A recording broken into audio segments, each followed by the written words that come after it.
Just connect my computer.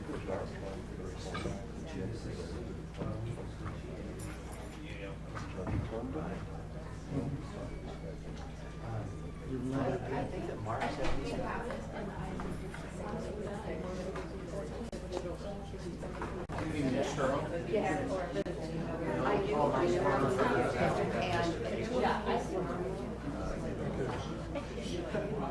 He was there. I'm not sure what the finger is.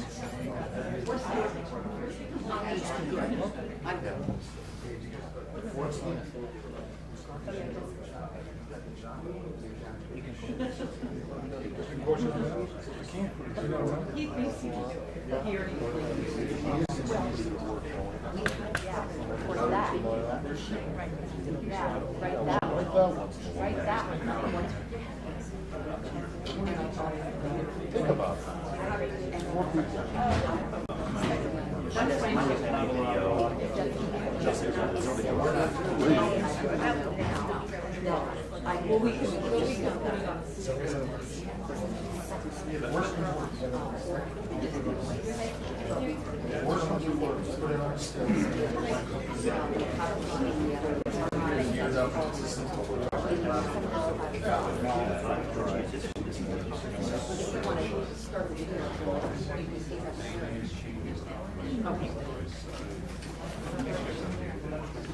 Okay.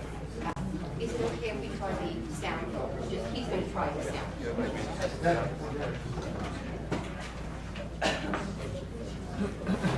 This has raw sound on this keyboard here.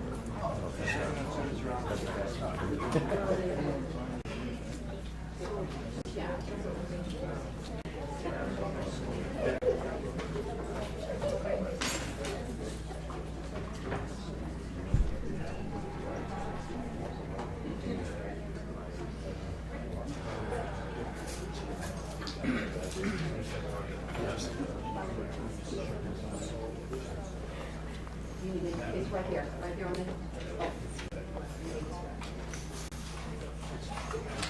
Just tell me where you're on, because I stopped. okay.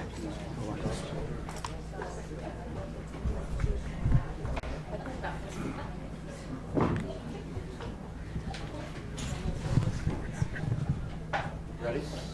Yeah.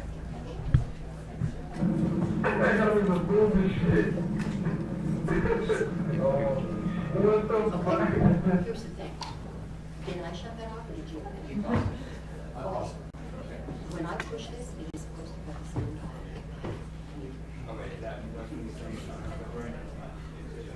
Okay. You cut the sound off. Okay. Pretty sure you want to try it one more time. Just to play with that. Not computers off. Leave mine off. Okay, then I don't have to do anything with mine. You're controlling fun. I'll be doing a picture of the all right. No way. Man, this is in there, man. On this night. This displays Your desktop is not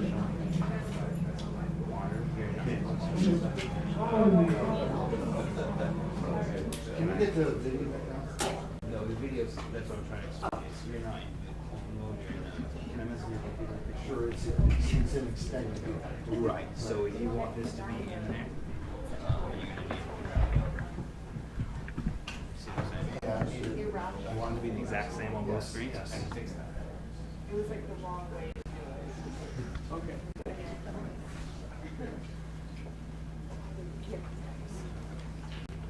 Okay, now they're exactly what's on here is not okay. Now, just let me make sure I can switch back from, see how this sounds.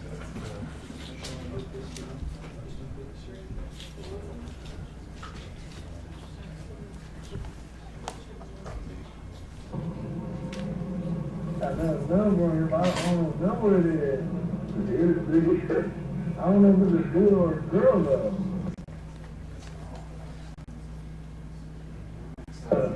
That's why. I guess it's from the daytime, you know it's a nigga, it's nighttime, you know it's a dude.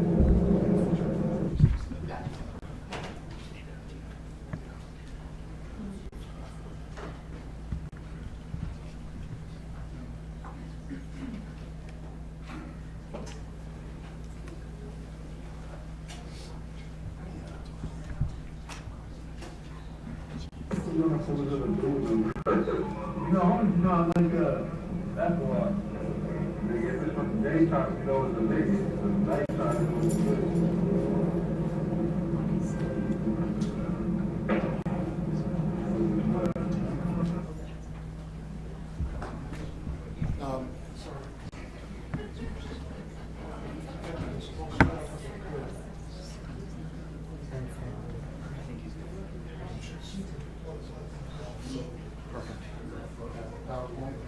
Okay. Good. All right, so I'm going to just take that off right now. Okay. All right? Any other AV stuff I can help with? Thank you. It shouldn't be. We're gonna, don't help, don't help. Don't help. All right? Okay. That's all now. That's what changed it. And then I'll. And you're good on that situation? Yeah, we'll figure We out. got these VGAs. We're working on upgrading the system, but it's a big project for the whole course. If we can trust the state.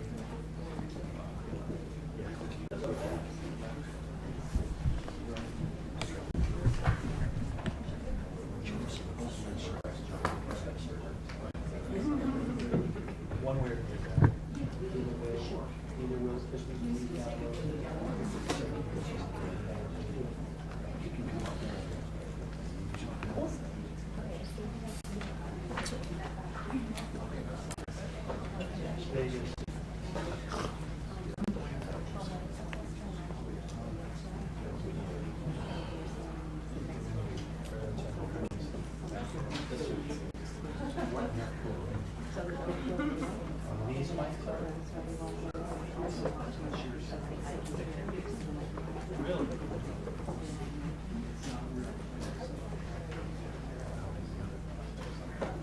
So all of the ambient. Thank you. Thanks, Luke.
We've already got it. You got the speaker working? We're going out there. Are they gonna leave you this back? Hey, Mark, just put it.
All rise.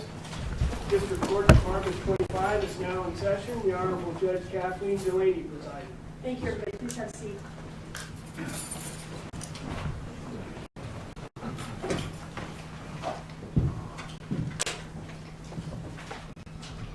This is the time and date set in the trial of the state of Nevada versus Ammar Harris. The record will reflect the presence of counsel for the state of Nevada, counsel for the defense, and the defendant, Ammar Harris. And we will shortly bring forward the jurors. I wanted to check first, however, with counsel for the state to see if there were any matters that needed to be addressed in advance of the jurors being brought forward. Not from the state. Thank you, Mr. Stanley. Do one little sound check, Your Honor. That's fine. I understand that we have some technology that we're going to be employing here, and we needed to make sure that everybody was able to make everything work that needed to be worked. In fact, I don't know who might want to assist us with this, but are we going to be using the LMO at all in the opening statements? Not from the state, Your Honor. Not from the fifth. Okay, then we can leave it as is and have it out of the way. I just, in case somebody needed that, I wanted to make sure it was working. You obviously need to pay your IT people the days off better if this is the best you can do. No doubt, Judge. Oh, may I have counsel at the bench briefly? I want to discuss something unrelated.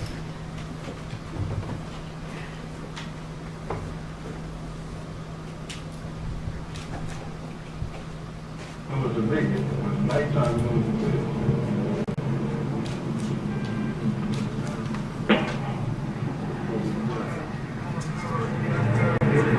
Correct, I was like,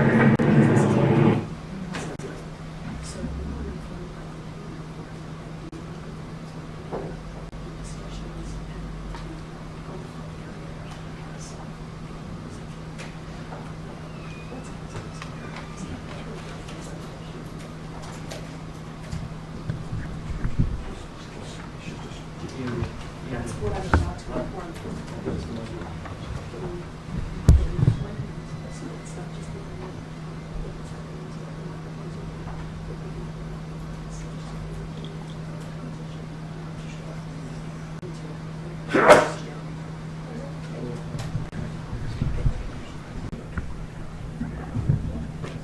All right, thank you. Have we completed the sound check? We have, Your Honor. I'm just explaining to Mr. Stanton. Give us 2 seconds. Take your time. The white people were not.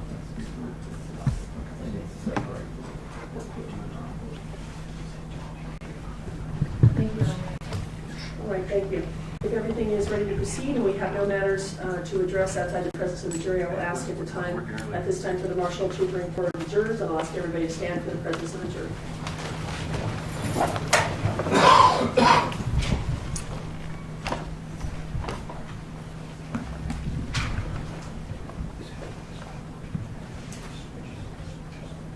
let's rise for the jury.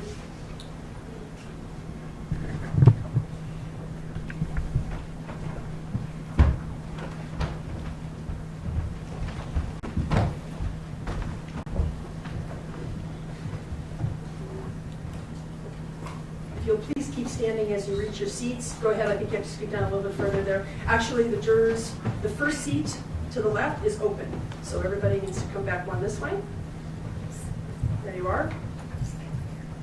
Keep standing because we do have an oath to administer to you as jurors now impaneled in this trial. All right, if I can have your attention, please, with the clerk to my left. You and each of you do solemnly swear that you will well and truly try to keep the issue and true verdict rendered according to the evidence, so help you God. Thank you all. Everyone, please have a seat. Everyone else, please have a seat. I will ask that everyone ensure in the courtroom, jurors and visitors alike, that their cell phones are off or silenced. I do not want to have any interruptions of cell phones in the courtroom, and should we have any, the marshal's been instructed to retain the cell phones for the remainder of whatever time frame until we break. So thank you. At this time, we are beginning the trial in the state of Nevada versus Ammar Harris. We have presence of the jurors, presence of the counsel for the state of Nevada, presence of counsel for the defendant, and the defendant, Ammar Harris. As we advised the jury upon their final selection yesterday, that this process would commence today with the reading of the indictment in its entirety, setting forth the charges against Ammar Harris. I want to remind the jurors, as I reminded you yesterday, that this is simply the charging document. It is not evidence of the information which it contains. But you are to understand that this is the indictment, these are the charges, and then we will proceed with opening statements from the counsel. At this time, I'll ask my clerk to please read the indictment for the record. District Court, Clark County, Nevada. The state of Nevada plaintiff versus Ammar Harris, aka Ammar Harris, defendant. Case number case number C13289-274, Department 25, indictment. State of Nevada, County of Clark.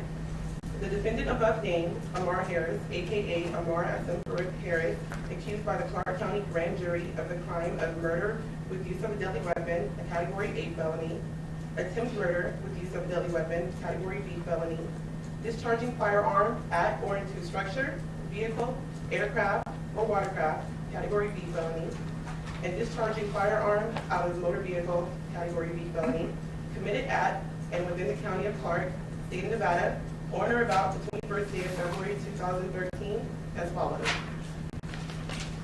Count 1, murder with use of a deadly weapon.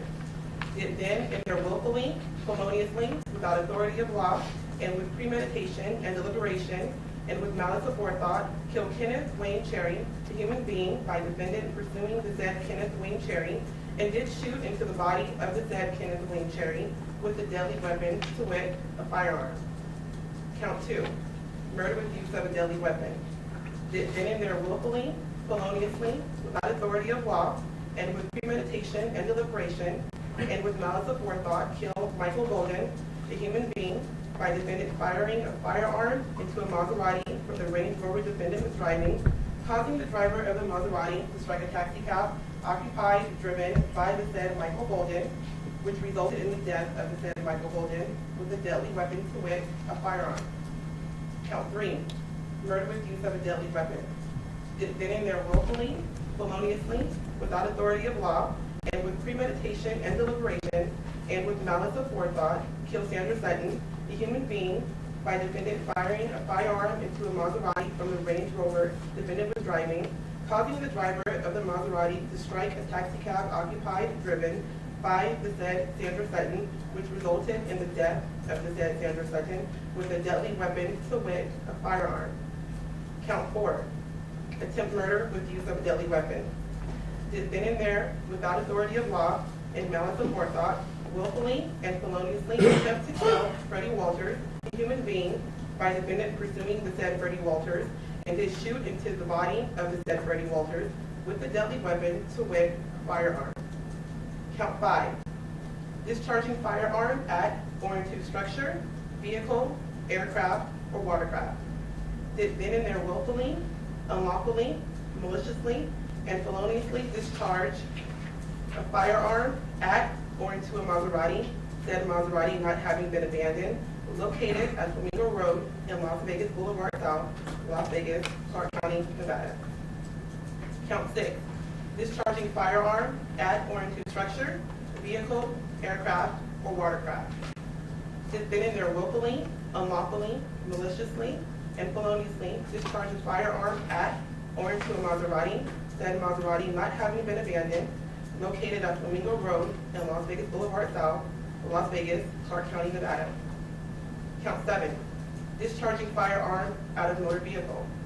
Did then and there willfully, unlawfully, and feloniously, while in a motor vehicle within an area designated by city or county ordinance as a populated area for the purpose of prohibiting the discharge of weapons, maliciously or wantonly discharge or cause a firearm to be discharged out of the motor vehicle. Count 8, discharging firearm out of motor vehicle. Did then and there willfully, unlawfully, and feloniously, while in a motor vehicle within an area designated by city or county ordinance as a populated area for the purpose of prohibiting the discharge of weapons, maliciously or wantonly discharge or cause a firearm to be discharged out of the motor vehicle. Count 9, discharging firearm out of motor vehicle. Did then and there willfully, unlawfully, and feloniously, while in a motor vehicle within the area designated by city or county ordinance as a populated area for the purpose of prohibiting the discharge of weapons, maliciously or wantonly discharge or cause a firearm to be discharged out of the motor vehicle. Count 10, discharging firearm out of motor vehicle. Descending there willfully, unlawfully, and feloniously while in a motor vehicle within an area designated by city or county ordinance as a populated area for the purpose of prohibiting the discharge of weapons, maliciously or wantonly discharge or cause a firearm to be discharged out of the motor vehicle. Count 11, discharging firearm out of motor vehicle. Descending there willfully, unlawfully, and feloniously while in a motor vehicle within the areas designated by city or county ordinance as a populated area for the purpose of prohibiting the discharge of weapons, maliciously or wantonly discharge or cause a firearm to be discharged out of motor vehicle. Dated the 25th day of April 2013, Stephen B. Wilson, Clark County District Attorney, Nevada Bar Number 156965, by Pamela Weckerly, David Stanton, Chief Deputy District Attorney, to which defendant has pled not guilty. Thank you. I'll invite the state at this time to make their opening statements. Thank you.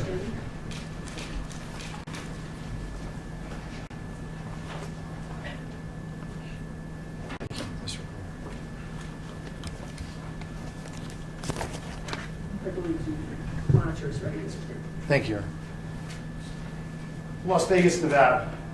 When those words are said, people from this town, people within the United States, and maybe people all over the world have a certain impression about what this town is.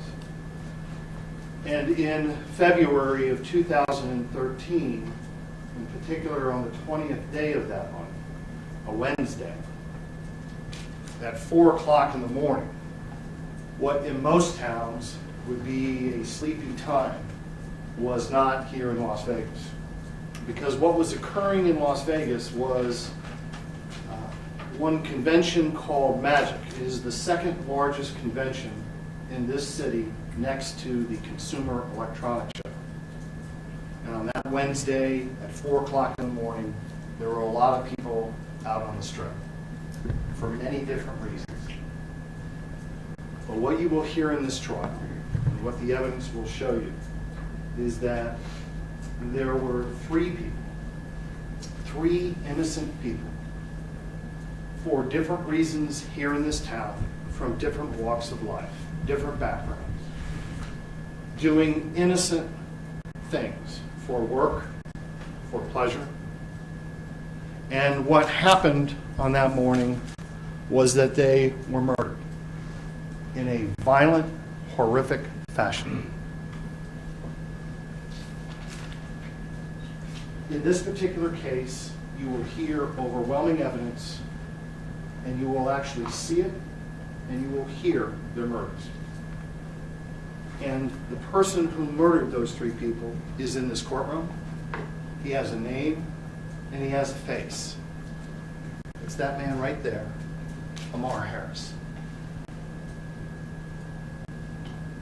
What you will see in this case is that the events begin at a place called the Hayes nightclub. They begin at a club within that facility called within the casino called the Aria Casino. What you see before you now is a photograph taken the evening and in the morning hours of the Hayes nightclub, now into the 21st day of February. That is Ammar Harris. On the far right, he is wearing distinctive clothing that you will see time and time again in the videos as evidence in this case. At this point, I ask you to note two parts of his clothing: his red pants and a black top and a ball cap. Ladies and gentlemen, when Mr. Harris is at the nightclub, this is a private party. The Hayes nightclub was closed to the public, but was rented out to a private party. It had some DJs that are known in some communities, famous, I guess, in some sense, and it was a full house. Mr. Harris paid for a table in cash at this nightclub. He brought with him some friends and associates. Across town at the Rio,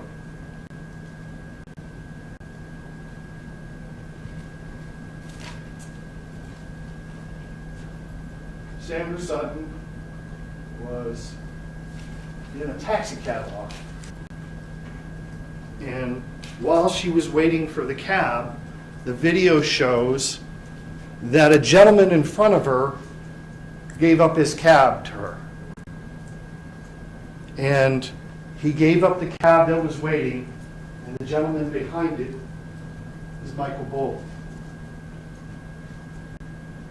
And they then leave the Rio Casino in Mr. Bolton's cab, Desert Cab 4144. Across town at the Hayes nightclub.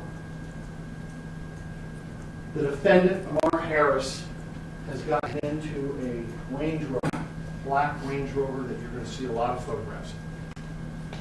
He's not the only person in the Range Rover. In that vehicle are 3 adult women that are depicted in this photograph. And they're depicted in this PowerPoint slide for a reason and in an order. And what you're looking at, ladies and gentlemen, is the precise physical location of how each of these people are seated inside the defendant's Range Rover. Ammar Harris is driving. In the front right passenger seat is Genesis Alfonso. Somewhat associates of these, but not close friends, are 2 women sitting in the back, Alyssa Keller and Ashley Jones, who are merely there to get a ride to another location.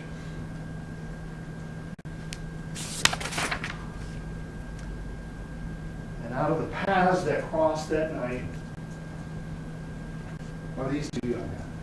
On the far left, Kenny Cherry. On the right, Freddie Walters, his friend. They, ladies and gentlemen, are in these exact physical locations in a Maserati that Mr. Cherry has leased. Once again, Mr. Cherry driving, Mr. Walters his passenger. And ladies and gentlemen, what I'm going to do now for you, with a little bit of your indulgence, because I'm operating from a lengthy videotape. I have the time codes here, and I'm going to walk you through what happens in the next 20 minutes.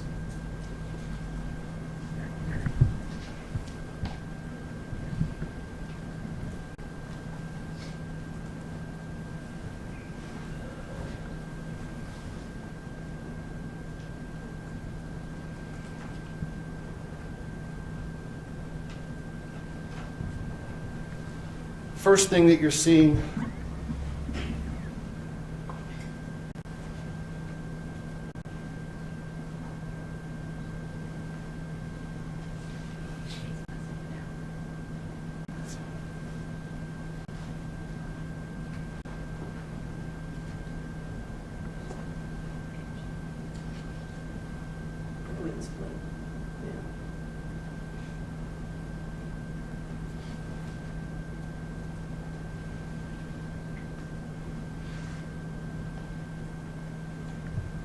getting an indication that we don't have input through the cable. I know we did test it. We do have IT standing by if we need the assistance, Mr. Slade. Yeah, I know we tested it, but for some reason it's not working. Well, that would be not uncommon as we work these things out. As I've mentioned to the jurors before, it is not like it is on television. These are things that need time to be coordinated, and on occasion we have difficulties. Is it our court IT or your IT that we need assistance from? It should just pull up this system.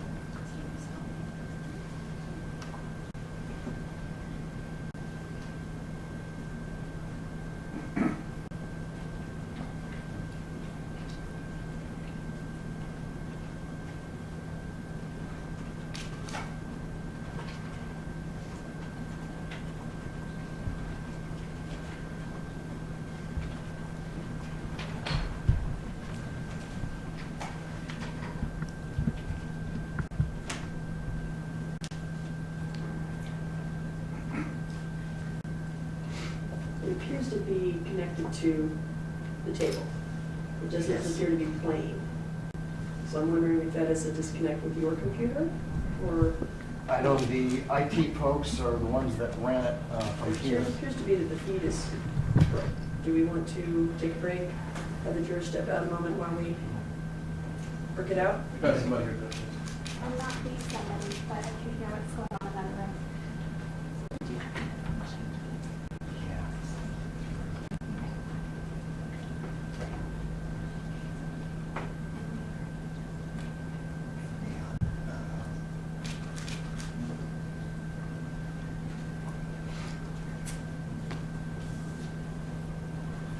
I think they're gonna have to call IT. All right, thank you.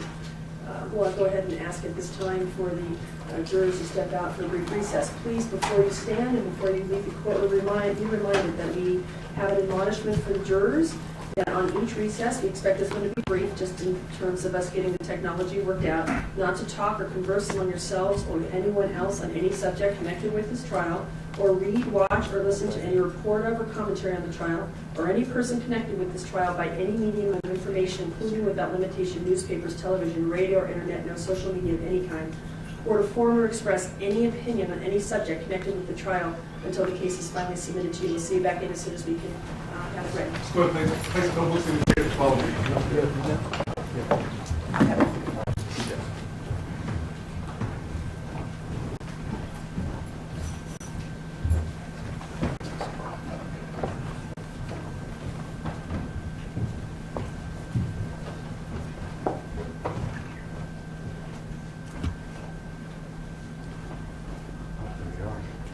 We were ready, just in case. Happens every time.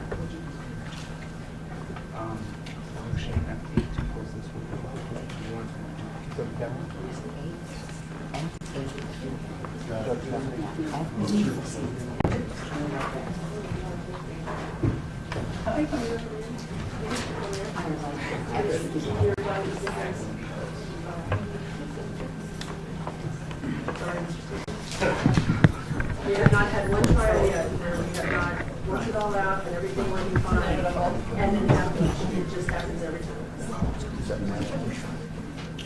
Do you know what I mean?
declare the presence of the jurors, please.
That's right, for the jury.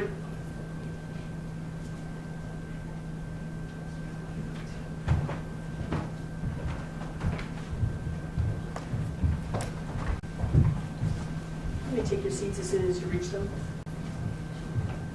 Please make sure your cell phones are off or silence on the very brief break if you use them. Trust you did not, but just in case. Go ahead, please take your seats. Everybody everyone else, please have a seat. Our apologies for the technology glitch, but we believe we have that resolved, and we can start again with the state's opening statements. Please proceed, Mr. Stanton, whenever you are ready. Thank you, Your Honor. Ladies and gentlemen, what you're about to see over the next portion of my opening is a series of video clips.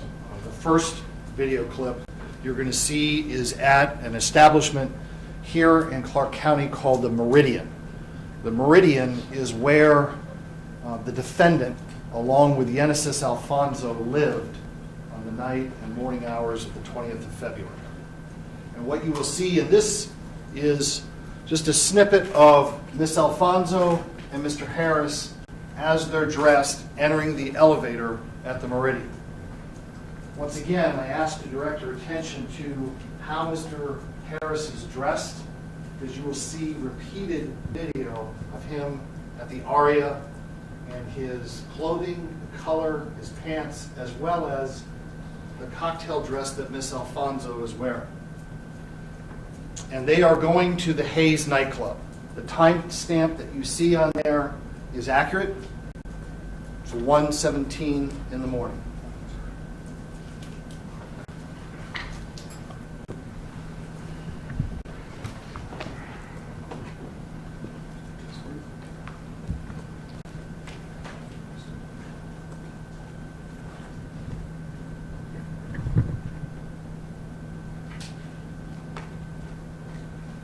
What you're now going to see, ladies and gentlemen, is a series of video clips. And for the next sections, there will be, in this afternoon, through the testimony of Cliff Bogg, who compiled this video, as you can imagine at casino, a number of security cameras. So there will be multiple angles as this group of individuals are followed from the time they're on video cameras at 12 o'clock at night all the way till 4 o'clock in the morning. Timestamp is almost 4 a.m. This is a door and patrons exiting the Hayes nightclub. And what you're about to see is the defendant coming out with a group of people. Some people that are of importance when you see later video footage. Number one is a large gentleman you see there to the far left, talking to the defendant, and followed by Genesis Alfonso. Once again, in the same clothing that you had seen them earlier. That large gentleman, ladies and gentlemen, is a security that was working the table for Ammar Harris that evening.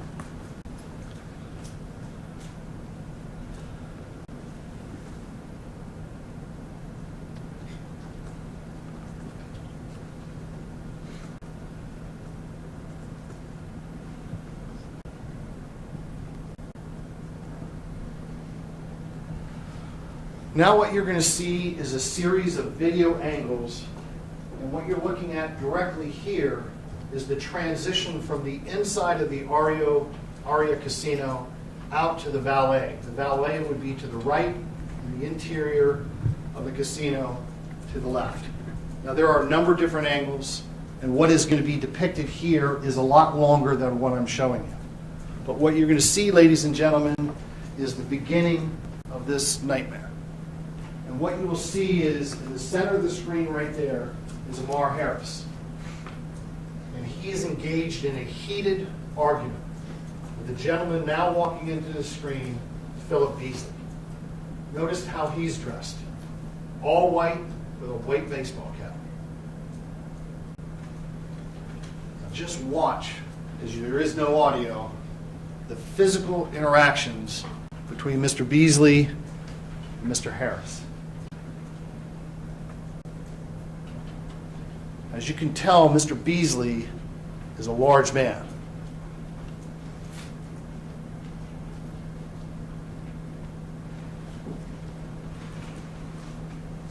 This is the exterior, one of many viewpoints you will see of the valet area outside of Hayes Aria. You will see here on multiple occasions the vehicles that ultimately are involved.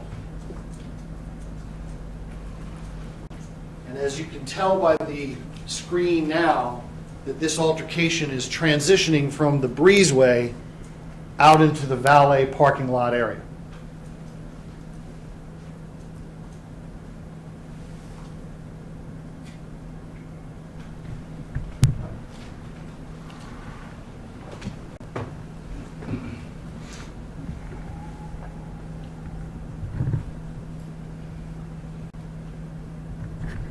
Direct your attention to the far right of the screen. You'll see, once again, the distinctive clothing of Ammar Harris, 22, that just went off screen in bright red pants. This altercation will come back onto view here in just a moment. Once again, ladies and gentlemen, I ask that you watch how this confrontation is occurring.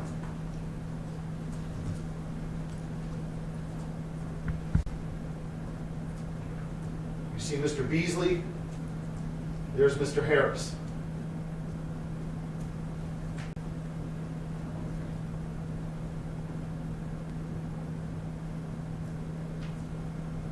And behind there, touching Mr. Harris, is Genesis Alfonso.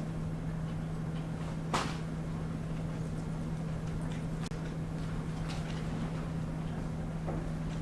looks like it's ending, it's not. Your Honor, if we may approach. We hold the video briefly while we have conference. And we will have the conference in chambers.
Come to order, please.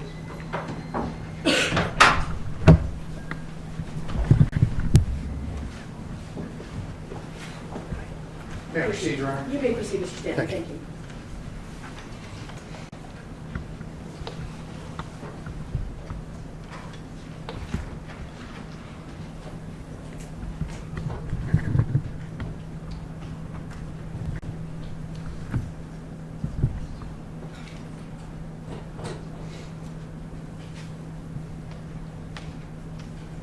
Ladies and gentlemen, during the investigation of this case, it was determined by the investigating homicide detectives that Philip Beasley was driving an Austin Martin.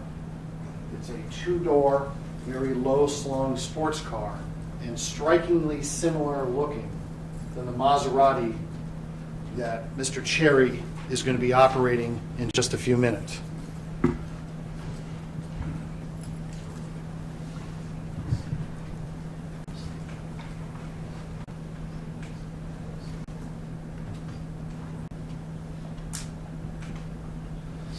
What you're going to see in this video, right in the middle of the screen, is Mr. Cherry and Mr. Walters leaving the casino to get into the Maserati. You're going to see multiple photographs of this car, and some in just a few seconds. It is a low-slung V12 two-door sports car. As you can tell how these gentlemen are dressed, it's in very dark clothing, and they have braided hair, much longer than anybody that we've seen so far involved, at least with the defendant. And they are walking out in this video clip to the valet area where the Maserati is.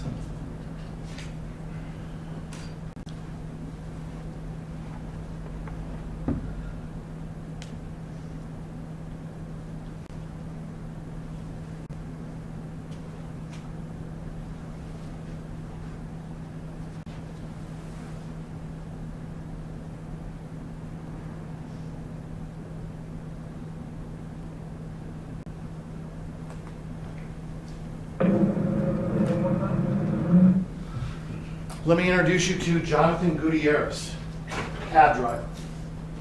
Ladies and gentlemen, if there is no more important video, it's going to be the video from this gentleman's cab, who knows it when everything happens, as he'll testify to you tomorrow. What you now see is two views inside his cab. You have a view that shoots back into the cab from the area of where your rear view mirror would be. And on the opposite side, there's a camera projecting out the front of Mr. Gutierrez's cab. That's the view you see on the left. And ladies and gentlemen, this cab, as with another cab video that we're going to see in a moment, has audio to it. Now, I introduce you to Mr. Gutierrez because you're going to see in a very important clip in just a second, number one, that it's an audio. Number two, he's pulling up to the Aria valet. It picks up two passengers in his cab. But what's very important about what happens after this is that this cab, these cameras, pick up the Maserati and the Range Rover that the defendant and the three women are in. And as he drives off from this area, you will see a far away view, and Detective Cliff Mogg will tell you that this loop, this circular loop, is an entrance from the valet area out to Koval, and then in your upper left, Las Vegas Boulevard. And it appears from the video that Mr. Cherry and Mr. Walters take a wrong turn, and they have to loop back. And when they loop back, they drive right in front of Ammar Harris's Range Rover as he's leaving the parking lot. You will see initially by the driving of the Range Rover, once again, that it's operated by the defendant. And you will see that in this next clip.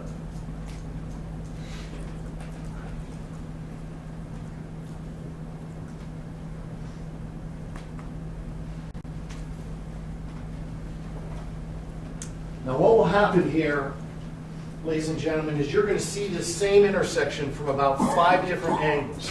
But there's basically 3 vehicles to keep your eye on. Number 1 is this vehicle right here. That is Ammar Harris driving a black Range Rover. This on the far, or the center of the screen, are 2 lanes to turn northbound on Las Vegas Boulevard. And the cab of Mr. Gutierrez is in the far left lane. Right next to him is Mr. Cherry in his Maserati. And you'll watch something very unique about what happens with Mr. Harris's car right as he pulls up.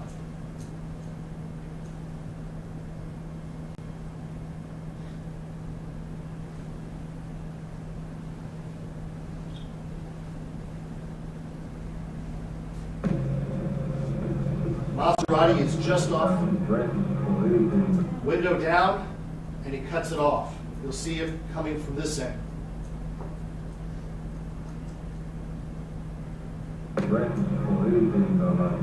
And words are said from Mr. Harris to the occupants of the car.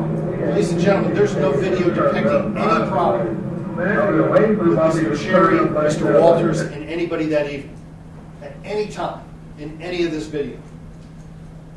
He almost drives down the wrong way, navigates it. There's the Maserati, and there's Mr. Gutierrez with his cameras rolling. Now see, as they pull up, now northbound Las Vegas Boulevard, to a traffic light at Bellagio Drive.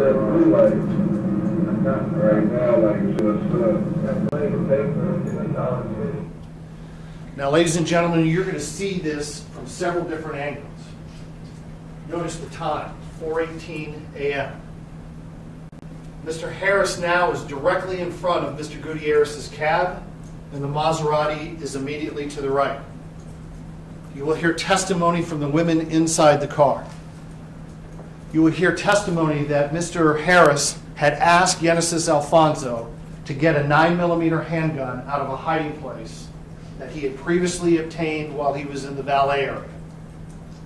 That he racks around into it, and that the passenger side window, the side that Miss Alfonso is sitting at, is down. Miss Alfonso, I believe, will testify to you that she looks down. She has known Kenneth Cherry, knows him casually. Car is much lower.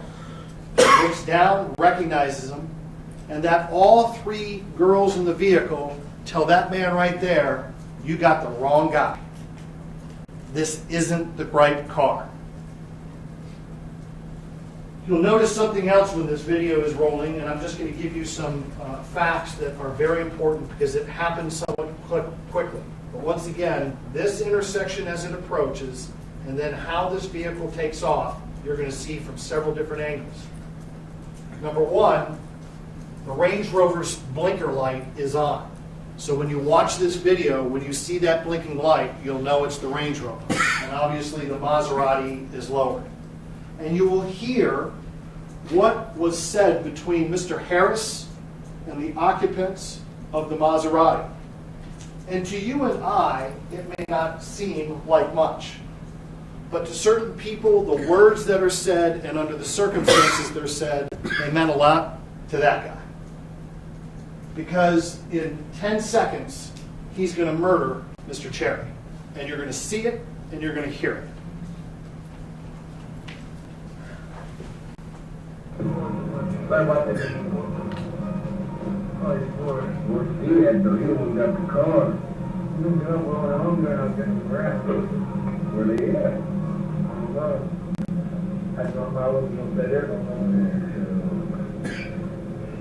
Man, bitches in there, man, on this night.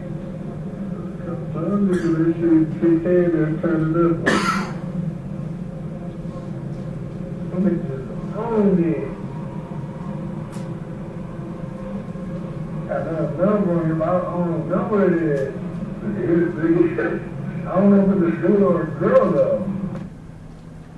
This is the same angle, or the same intersection. This is the cars approaching. This is from an aerial surveillance camera that's fixed on the strip.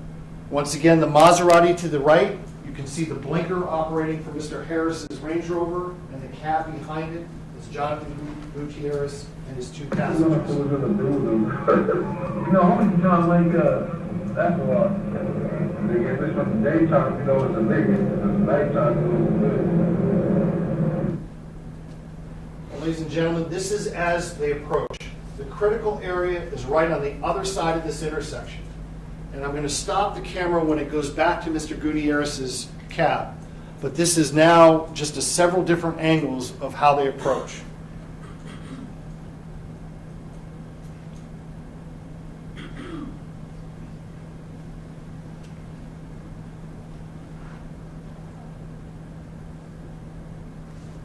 The Range Rover, the blinker, the Maserati,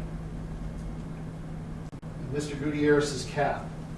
In the length of time that they're standing or sitting next to one another, conversation is occurring.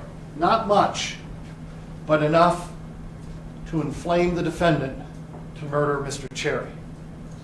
Now, ladies and gentlemen, what you're about to see is Mr. Gutierrez's cab video as they cross the intersection. There are a couple things that I ask you to pay particular attention to. Number one is the driving of Mr. Harris in the Range Rover and what he does with his car after they get to the other side of the intersection. Not only by the use of his brake lights, but also how he drives his vehicle. The second thing that I ask you to do is to listen for the sound of a car honking.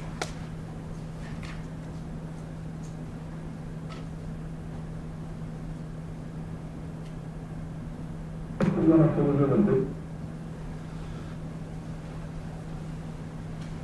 Now, at this point, on the other side, you will hear and see Mr. Harris drive his vehicle in a very aggressive manner.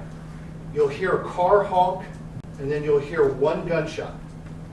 From there, I'm going to play the videotape, and you're going to see different angles from exterior security cameras along the strips from a one-block area as these vehicles approach the intersection of Las Vegas Boulevard and Flamingo.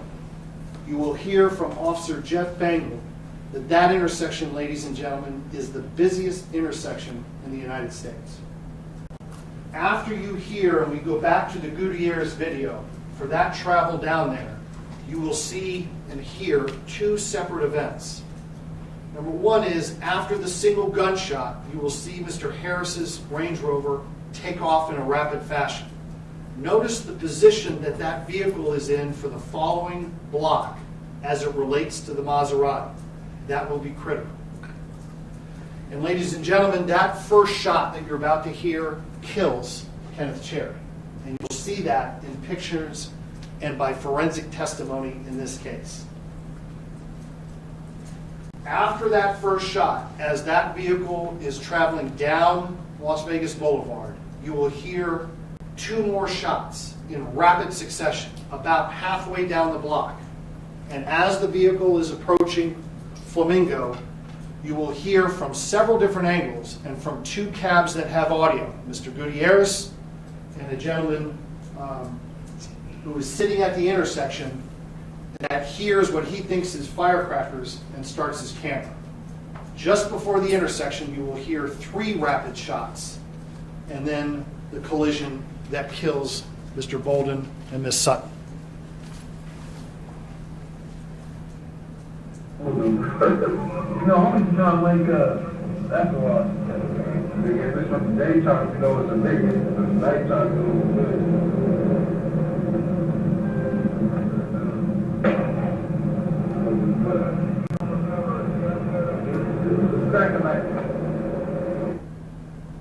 This is just after the intersection.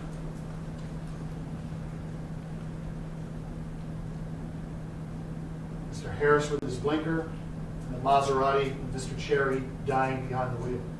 Far left, going northbound.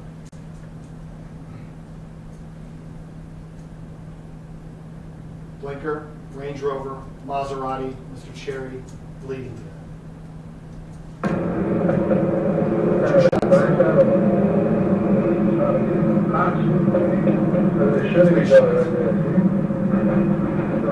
Explosion. This, ladies and gentlemen, is the passageway. That's the Maserati now going very fast in the blinking range.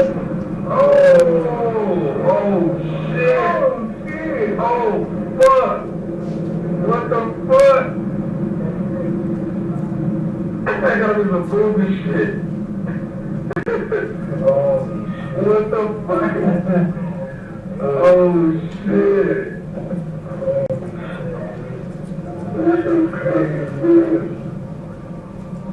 No way. Hell no. They're right back to the power. Oh, shit. Ladies and gentlemen, I'm going to back this up again to lay a little bit of foundation with this. This is David Arbaugh, the other cab driver I was telling you. He is sitting at that traffic light of Flamingo and Las Vegas Boulevard. He is on Las Vegas Boulevard. The camera structure is the exact same in his cab. What you have is the interior of his cab with one passenger and the exterior right outside his hood. So ladies and gentlemen, on the far left is facing northbound on Las Vegas Boulevard. And on the very far left of this photograph, you will see, and ladies and gentlemen, this happens incredibly fast. That white truck is pulling across the intersection. It is going across Las Vegas Boulevard, eastbound towards UNLV on Flamingo. Right on the other side of that pickup truck, halfway back from the vehicle, is Michael Bolton. And what is right exposed behind his truck is what they call the B pillar of a car.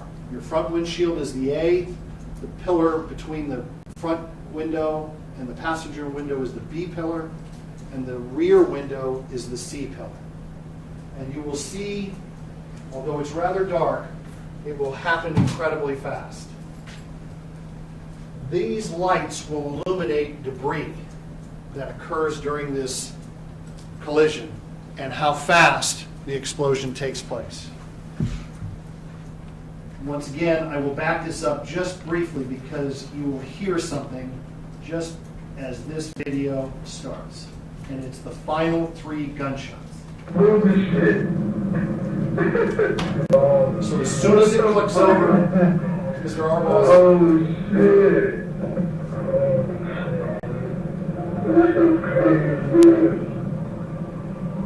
No way. Hell no. They're right back to the power. Oh, shit.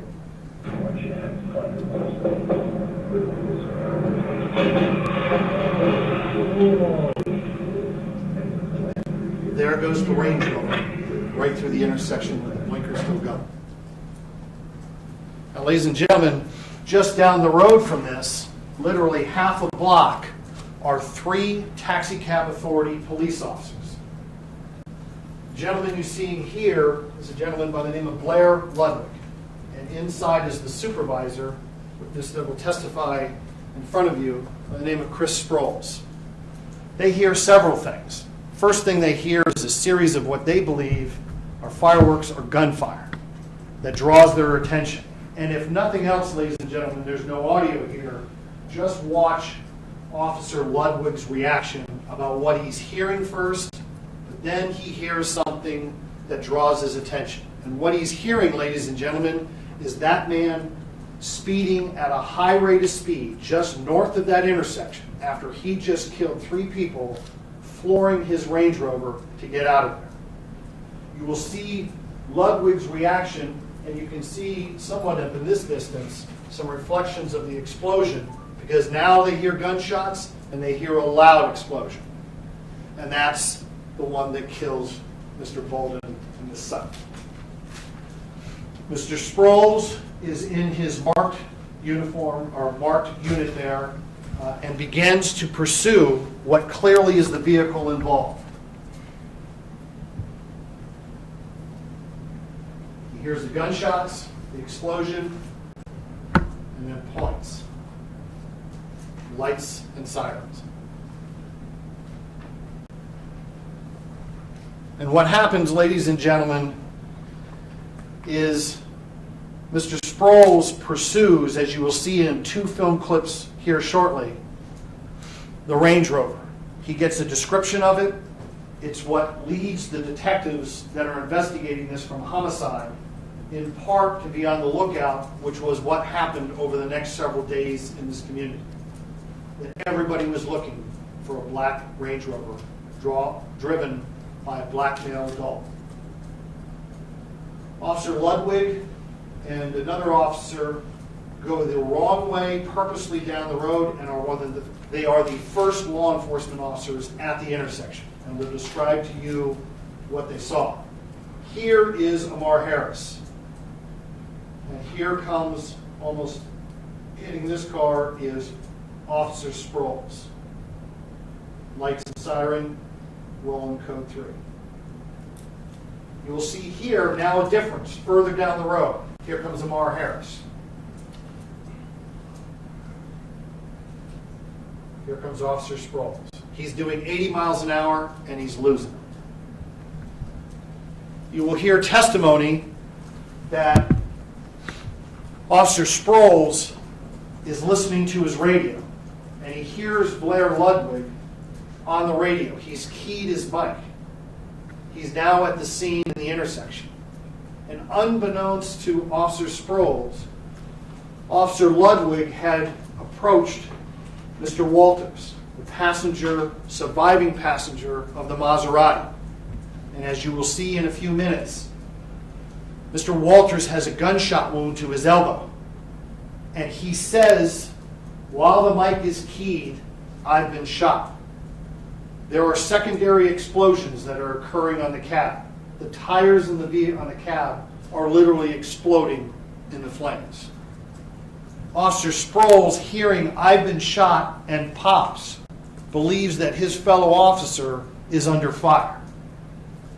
And for good or for bad, he breaks off the pursuit with the Range Rover and hangs a U-turn and goes back and renders aid and very prophetically attempts to get Mr. Bolden out of the cab.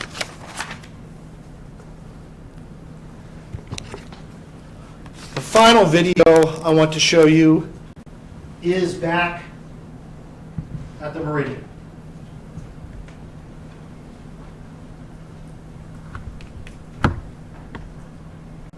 This is Mr. Harris driving his black Range Rover, and you will see a white Camaro driving along with it. That is a friend of the defendant's by the name of Derek Irvin. He is who the 2 women in the back of the car had come with to the party that evening.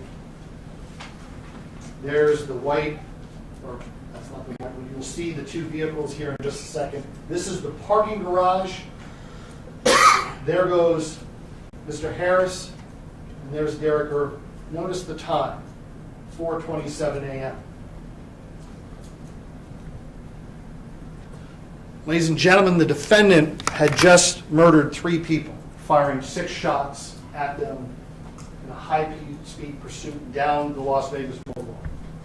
And as these 3 people come into the parking garage, you'll hear testimony that the defendant wanted to do something when he got out of his car.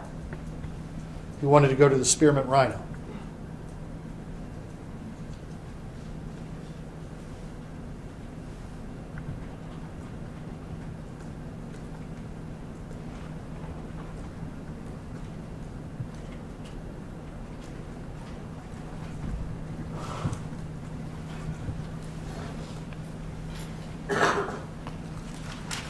This is an incredibly important piece of evidence.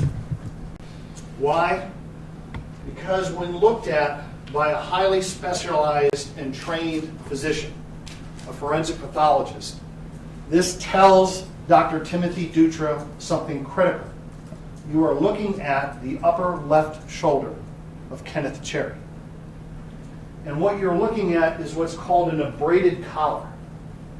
That, ladies and gentlemen, is a physical sign on a gunshot injury that tells a forensic pathologist something almost absolutely conclusive.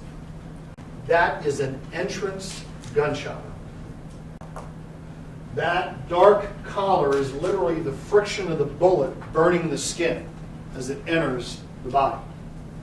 And as I showed you in that video, and as you just saw, that first gunshot with his window down, as you're going to hear from Jeff Dangle, the accident reconstructionist, when he examined the Maserati, that was his conclusion. Mr. Cherry's window was in the down position. It was broken, but it was in the down position. And that gunshot wound, as he sat there next to at that traffic light when he went through the intersection, hit his upper left shoulder and went right down and traversed some of the most important vital organs in your body. And when I told you that Kenneth Cherry was dying as his Maserati was going down the street, that's exactly what was happening, because it was that first shot that killed him. It's the only time that Ammar Harris is on the driver's side of the vehicle between those two traffic lights. The second, third, fourth, fifth, and sixth shots are all not properly positioned that he could have shot him from that side. And that's why forensically, the evidence will show you that's the fatal gunshot. That's the Maserati. And on the right is the final resting place for this day of Mr. Bolden and Miss Sutton. And ladies and gentlemen, through the reconstructionist, Jeff Dangle conservatively put, that Maserati hits the B pillar of Mr. Bolden's cab at 89 miles an hour. And what happens in the reconstruction, this is an aerial photograph from the police helicopter with colored stripes indicating the skid marks of all the vehicles involved in this accident.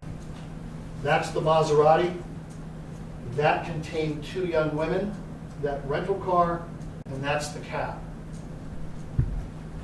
And ladies and gentlemen, Officer Bangle will tell you that the gas tank inside the cab, when it's hit by a missile, an 89 mile an hour Maserati, ruptures the gas tank. And it ruptures it so severely that the metal of the gas tank and the vehicle itself is now touching the ground as that car is spun by the velocity of the Maserati hitting it. And gas begins to spill everywhere. But it's not the gas that's the major problem, it's the vapors that go along with it. And you can see in slow motion, and slowing it down, those lights of the cars across the intersection that are facing Mr. Arbaugh's cab. You can see the misting of the gas and the debris when that car is struck. And as the metal of the cab is striking the asphalt, it's lighting the match that detonates the gas almost instantaneously.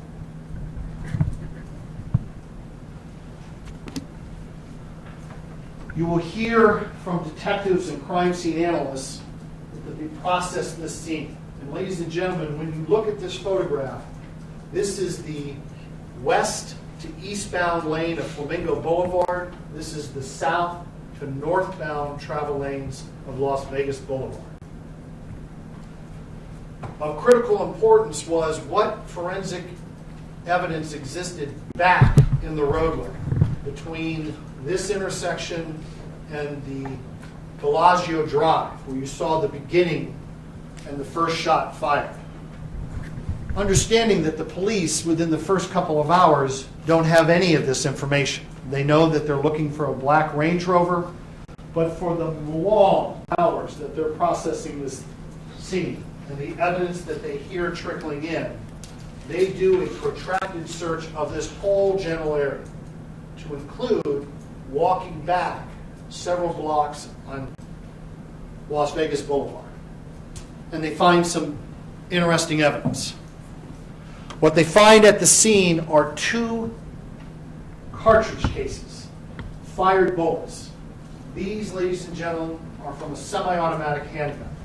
They are the same caliber, and they have the same headstand. On ammunition, the manufacturer will print the name of the company that manufactures their ammunition.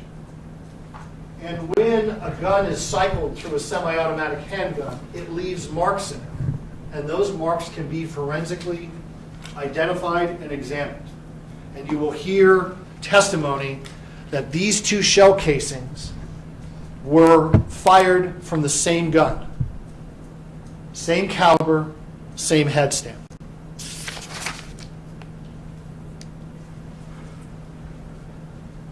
The scene also presented itself to an expert that I've mentioned before, Jeff Bangle.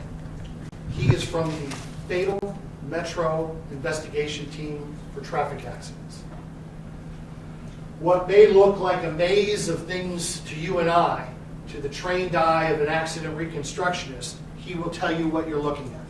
This is his team, a large group of folks that take measurements and look at damage to vehicles to do one thing in mind, to explain what the chain of events was in this accident and to determine the approximate speed of the Maserati. And indeed, these measurements, along with the damage of the vehicles, is what Officer Bangle used to come up with the 89 miles an hour. In the foreground is AIC-1. That, ladies and gentlemen, is the point of impact. That's where the Maserati struck Mr. Bolden's cab. Those vehicles that are total approximately half a dozen involved in the ancillary collisions of vehicles turning northbound from the westbound travel lane are depicted in that photograph. Two of those people are the women that then will testify to you about what they see and hear immediately after the event and their interaction with Mr. Walters.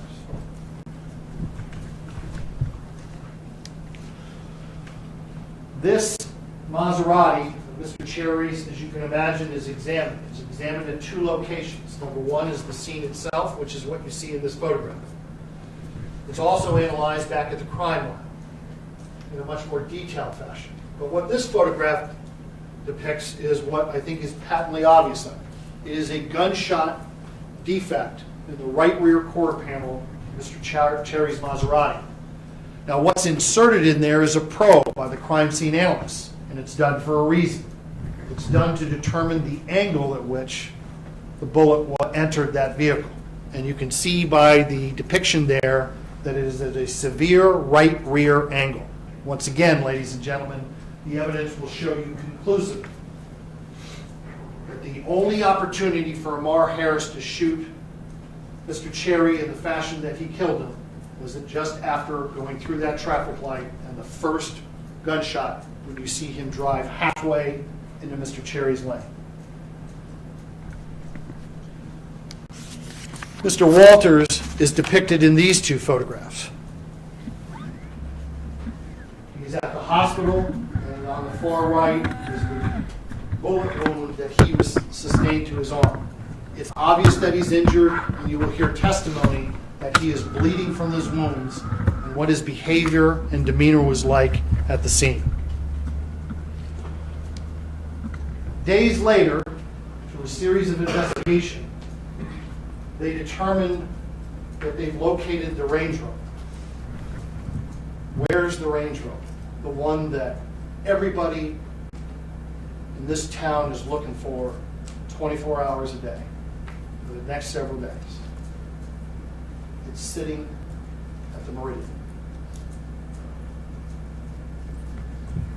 It hasn't moved. At the Meridian, a search warrant is performed of the defendant's home. It's an apartment. You will hear and see items of evidence that clearly indicate that this is the defendant's apartment.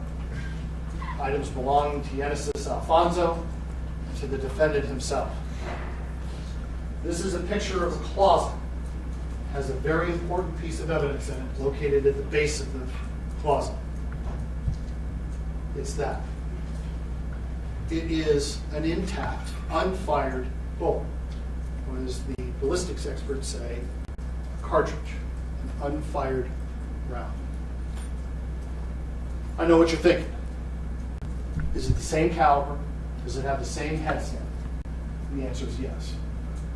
And something else was found when Detective Dan Long, the primary homicide detective, along with his partner, Terry Miller, submitted these for forensic analysis. When a round is cycled through a semi-automatic handgun, the metal of that weapon grabs this cartridge in many different areas, in different places, and it leaves tool marks, impressions that can be unique. And in this case, Detective Long submitted it for testing, and it came back that this unfired round had been cycled through a weapon, and it was the same weapon that fired the 2 casings that were found on Las Vegas Boulevard. Same caliber, same head stamp, same weapon had cycled it through.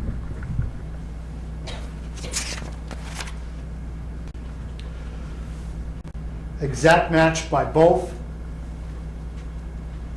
Now, what does Ammar Harris do? He asked to go to the Spearmint Rhino, and you will hear testimony about what the response from Derek Irvin was and everybody else that was with him that night. In essence, was, we're not going anywhere with you.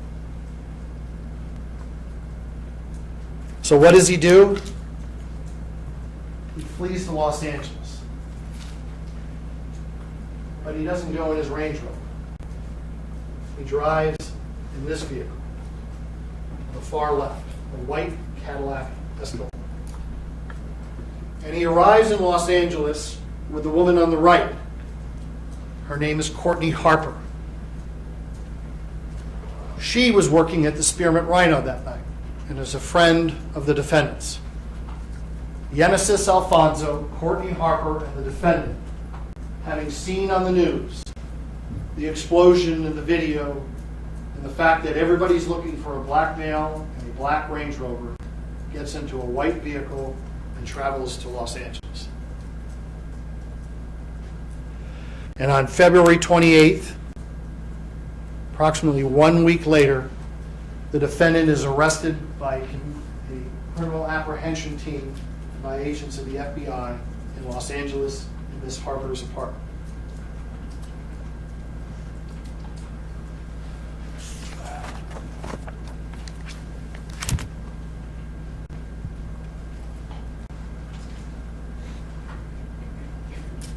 My final thoughts to you are this. What the evidence is going to show you is that Ken Cherry died of a single gunshot wound entering his left upper arm, traversing vital organs, causing him to be unconscious at some point, and then slamming into Michael Bolden and to Sandra Sutton. Ladies and gentlemen, the evidence will show you that Michael Bolden died of blunt force trauma and he burned to death. Evidence will show you that Ms. Sutton was burned to death. And there is only one person that is responsible for their death. Their intentional, premeditated, and deliberate death. He has a name, he has a face, and it's Ammar Harris. Thank you, Your Honor. Thank you, Mr. Stanton. Mr. Anderson, Mr. Langford, you just want to make opening statements for defense. Your Honor, I will be making them. I think we need to take a quick break. To be Are you able going to be utilizing the equipment? Yes. Then we obviously need to make a transition over. We will take a brief recess. At this time, when we remind the jurors, please not to talk or converse among yourselves or with anyone else on any subject connected with this trial, or read, watch, or listen to any report of or commentary on the trial, or any person connected with the trial by any medium of information, including without limitation newspapers, television, radio, internet, or social media, or form or express any opinion on any subject connected with the trial until the case is finally submitted to you. We'll bring you back into the recess. Well, make no one sit here and follow me.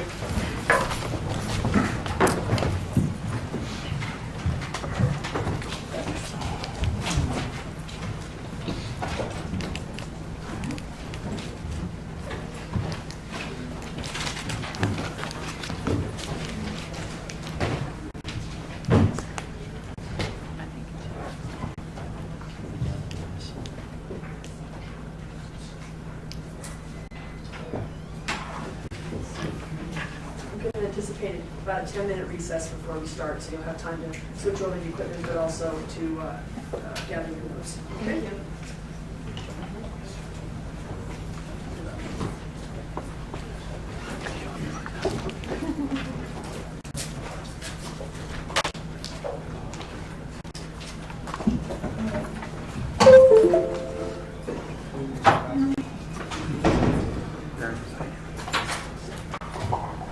It's done?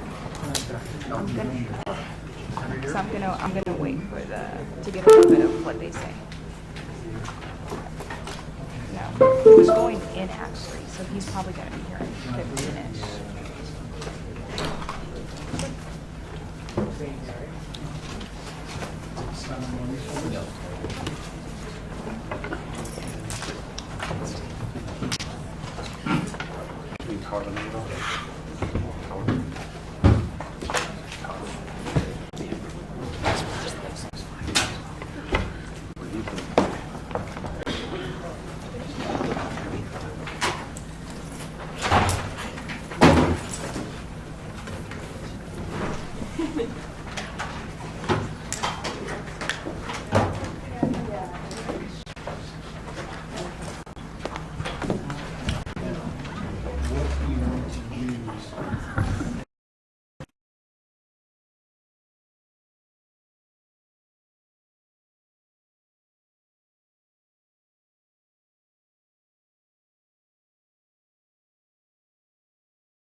Oh, yeah.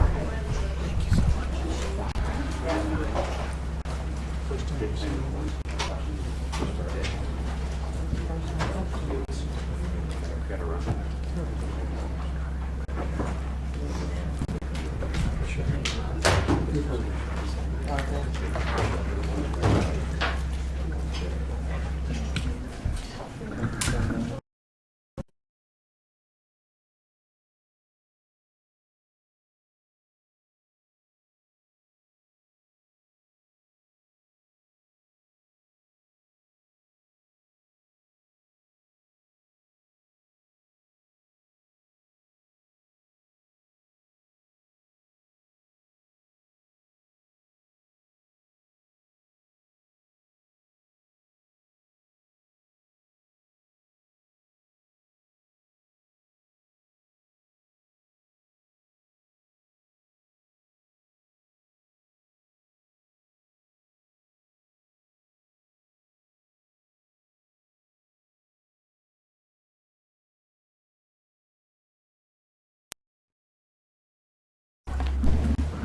Let's rise for the jury.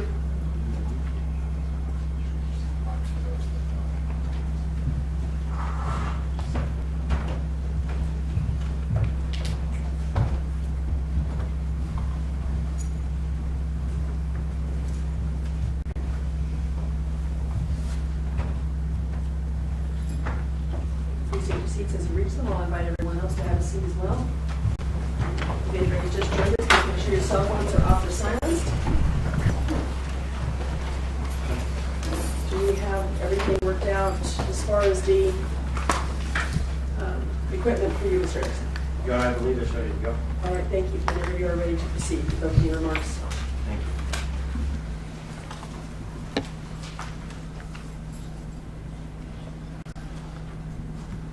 Good afternoon, ladies and gentlemen. When we were going through the process of selecting each of you, remember there were a lot of questions about if you could sort through the emotion and the tragedy of this event and focus on the facts. And we are not disputing that this was an incredibly sad, tragic event. 3 people died. And we know the difficulty of focusing on the facts when there's so much emotion involved in this. But I'm going to take you now through some of the things that you will find from testimony and videos of the events that led up to the shooting that are critical in determining whether or not Ammar Harris was acting in a reasonable belief that he was facing death or substantial bodily harm, or the other girls in his car, or if this was in fact murder, as the state has charged him with. Now, I'm going to take you through a timeline, and you'll find out from testimony that this is a timeline that was created by the detectives in viewing hours and hours and hours of videotape from lots of different locations. Mr. Stanton showed quite a bit of video from different angles, different areas, and the events and the time, or the timeline that we're going to go through now, most of it is going to focus on prior to the shooting, because that is how you're going to be able to determine the mindset of Ammar when he fired that shot. Now, since some of this, I didn't know what Mr. Stanton was going to go through, so some of this is going to be repetitive to the timeline that he went through. But about 11 o'clock, Ammar goes over to the Aria and reserves a table at the Hayes nightclub. He goes back home and comes back later with his girlfriend, Genesis or Yeni. They arrive about 1:30. At 1:37, you'll see his group entering the Hayes nightclub. At 3:33 is the first time we're going to see Mr. Cherry's Maserati arrive in the area valet. 3 minutes later, you'll see Mr. Cherry and Mr. Walters, he was the passenger in the Maserati. They go down the escalator into the Hayes lobby, but they don't go into the Hayes nightclub. About 7 minutes later, you're going to see Mr. Cherry get on the escalator heading up from the Hayes lobby. 3:45, they return to their Maserati in the valet area. At 3:51, the Maserati departs the valet area and drives off. One of the things you'll hear from the security officer, and you saw pictures of him, a very large gentleman, and you'll see that Ammar is walking with him much of the evening before he departs from the Aria. So 3:51, Ammar and the security officer leave the Hayes nightclub. At 3:52 on the video, you'll see the Maserati coming back again into the valet area. 3:54, Ed Greer, that's the security officer. So the security officer, Ammar, Yeni, and Keller is one of the young ladies, exit the north lobby doors of the Aria into the valet area. At the same time, the Maserati again leaves the valet.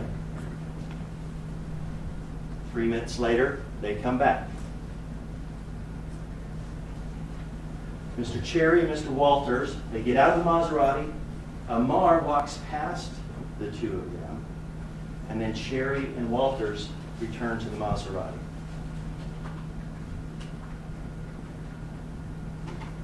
.357. This is when they've already left the area and they're walking into the valet area.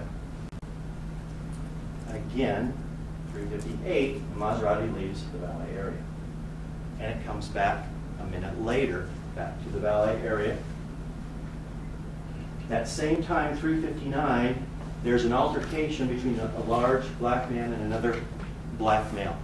Now, I will submit to you that Mr. Stanton said that that was Ammar that was in the scuffle where the guy wearing the red pants and there's a big guy in a white shirt.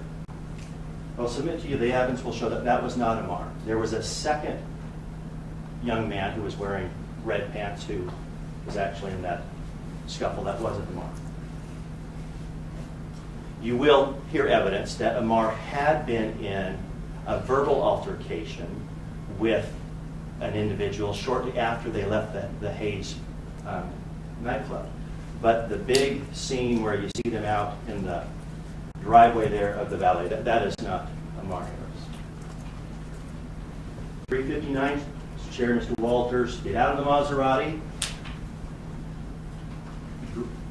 The security officer and Ammar walk back toward the north lobby area. And this is important.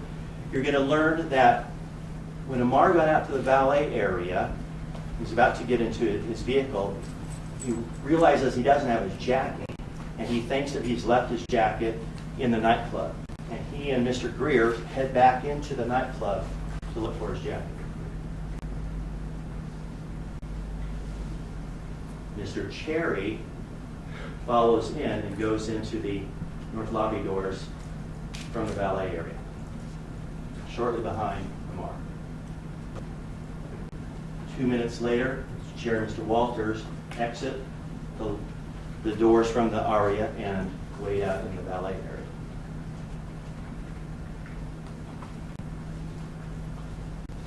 .402 on the time stamp of the video, you'll see Mr. Cherry and Mr. Walters, they're standing in the area for a short time, and then they go back in to the casino where Ammar had gone into.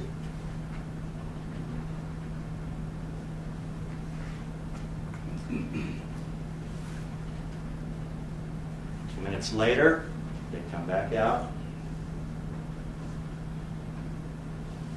3 minutes later, there's a major altercation at some point, and you'll hear from a number of witnesses that a male gets out a gun and appears to point it towards the crowd. There's quite an event going on at this point. That same minute, Yenny, who had been waiting in the Range Rover for Ammar to go get his jacket, sees what's going on, sees somebody has retrieved a handgun, and she gets out of the car and goes into the aria to tell Ammar that somebody is out there with a gun. 1 minute later, you'll see that Mr. Cherry meets with the man who has the gun. They were standing next to the Maserati, and they shook hands.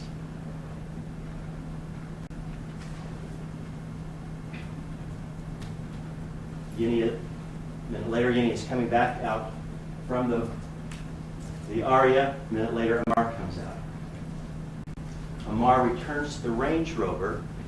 You're going to hear testimony that Ammar does ask Yenny to retrieve an unloaded handgun that was in the glove compartment of his Range Rover.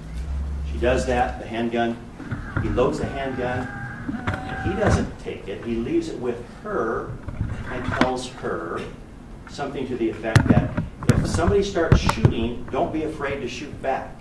And he leaves the gun with her for her security.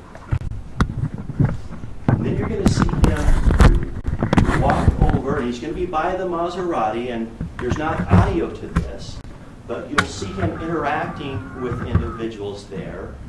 And you will hear testimony that he is trying to make sure everything is cool, that he's heard someone's had a gun, and he's trying to make sure that everything's okay with everyone.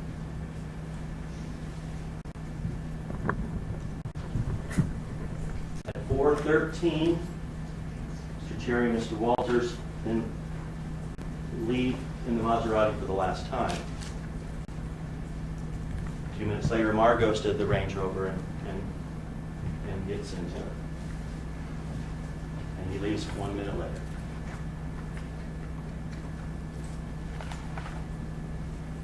.417, that is when you saw from the video that Ammar comes down on the side of the vehicles that are stopped for the light, and he gets in front of the vehicles to make that left-hand turn, and he leaves at a pretty high rate of speed. And you'll see that Maserati accelerates quickly and comes after him. Then they come to that light where they're both stopped there. One of the things that you'll notice when you pay close attention to the video is that when they're at that light, Ammar's vehicle, when it's red, is kind of lurching forward like he's trying to get a jump on the light and be able to accelerate as soon as it turns green. And as soon as it does, both vehicles accelerate at a high rate of speed. You'll remember that Mr. Ammar's blinker to the right had been on. He had been trying to change lanes, and at one point you see him trying to get over into the center lane.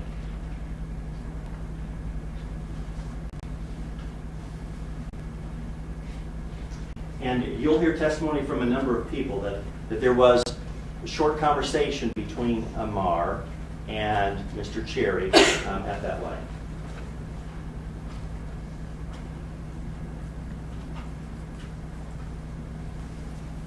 I've jumped ahead of myself a little bit on this. So it's at 4:18 that you see what I talked about of Ammar's vehicle appearing to try to get a jump on the light.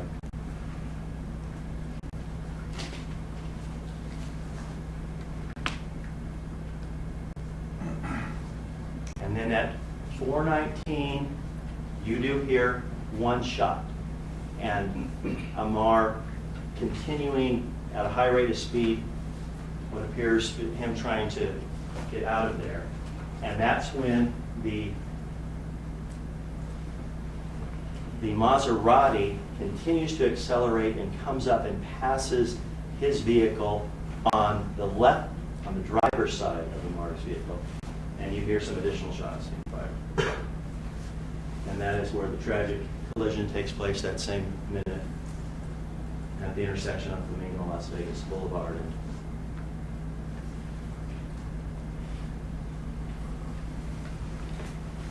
You're going to learn some important things for you to be able to focus on the mindset that Ammar had. You've heard the indictment that was read to you that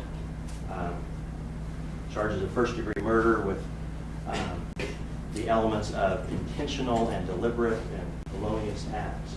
You're going to learn that 2 months before this incident, Ammar had been shot in Florida and been hospitalized from that shooting. Obviously, you know that Ammar had been told that there was a gun that had been pulled out in the fighting that had gone on just prior to this, and that he had had Yinny get out a handgun for protection. And again, he didn't take that handgun with him when he went to interact with people. He left it there with her for her protection. You're going to hear from Dr.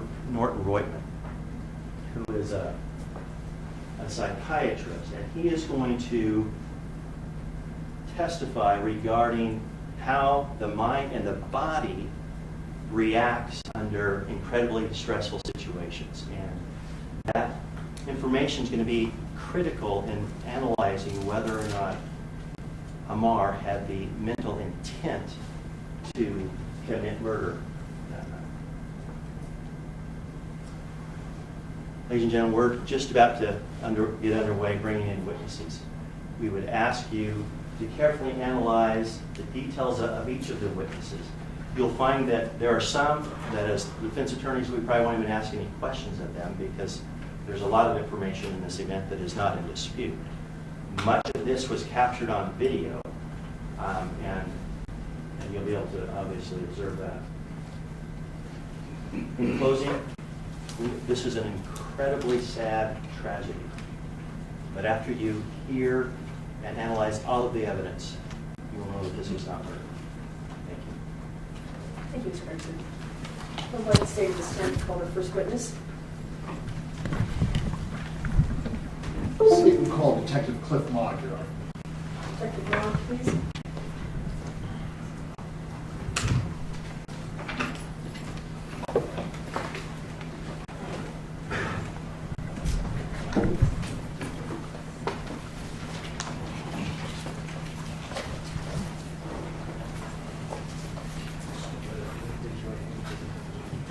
Detective Brown, this is the court clerk. She'll swear you in.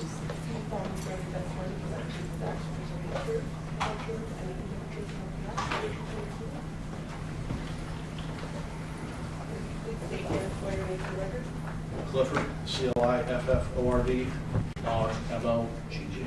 Thank you. Whenever you're ready, Ms. Rucker. Thank you. Sir, how are you employed? I'm a detective in Las Vegas Metropolitan Police Department Homicide Section.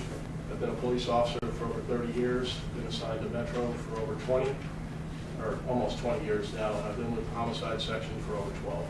And you were working in homicide back on February the 21st of 2013? That's correct. Were you one of the homicide detectives that responded to the scene on Las Vegas Boulevard and Flamingo? Yes, I was. And obviously that's in Clark County. That's correct. Sir, in the initial phases of the investigation, did you take a sort of specialized responsibility in gathering evidence? I did. What was that? My job was to gather surveillance video from the various casinos along the route where the victims and where the suspect had been prior to the shooting, and then also to look at that surveillance video and make sure that the date and time was fairly accurate and that the things depicted on the video were consistent with all the other cameras.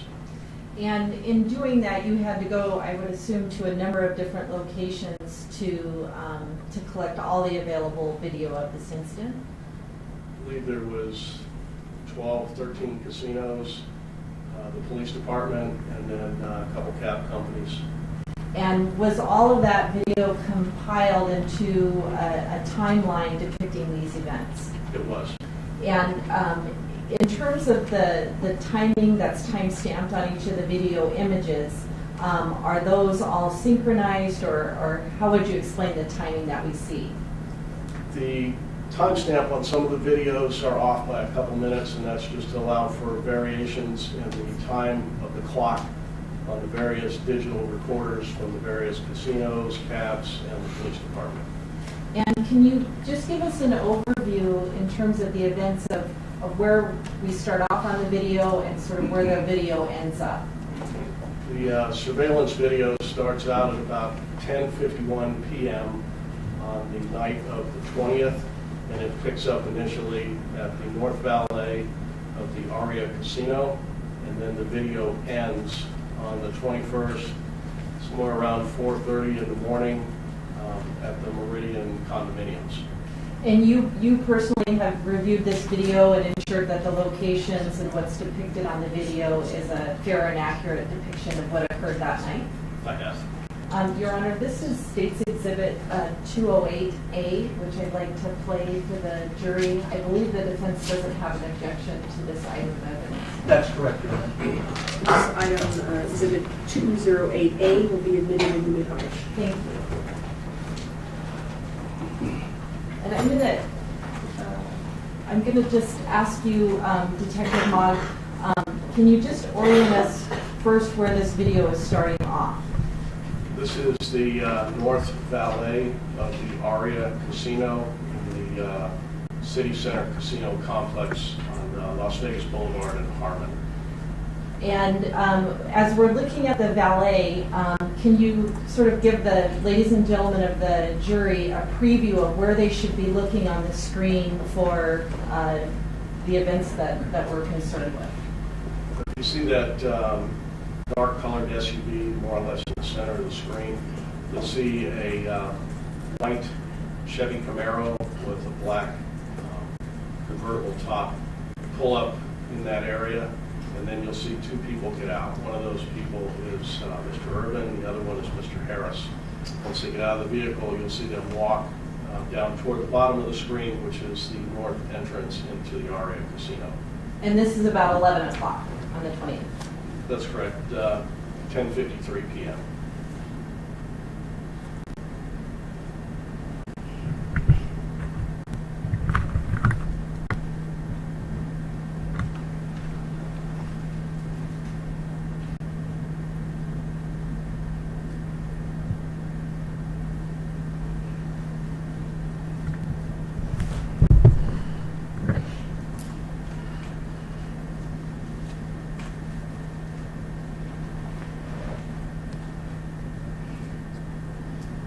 This is the Camaro approaching now.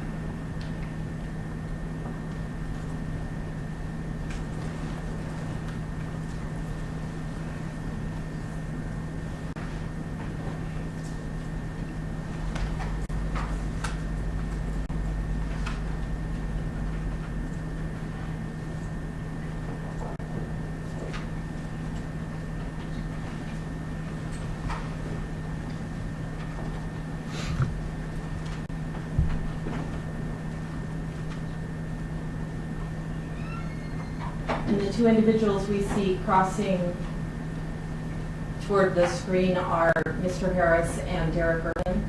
Yes, Mr. Harris is in the gray top, Mr. Urban is in the black.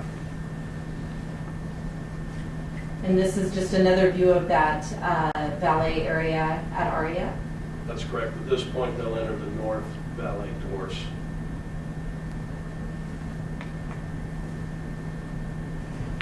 And where are we now looking at in terms of the location, I guess? These are the escalators leading from that north valet entrance area downstairs into the lobby for the Hayes nightclub. And they're coming down the escalator? They are.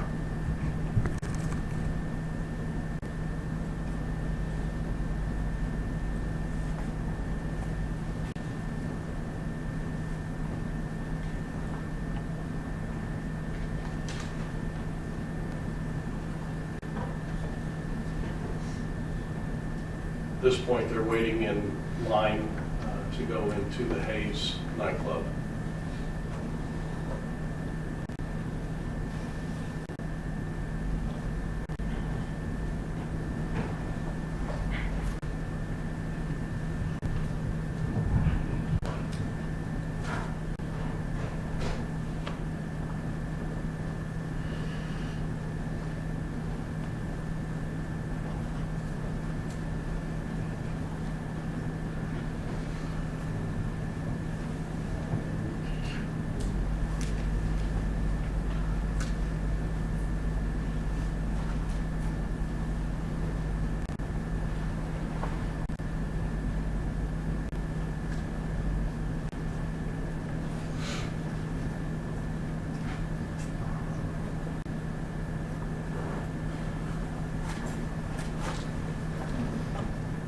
This is a different view of the of sort of the entry into the Hayes nightclub.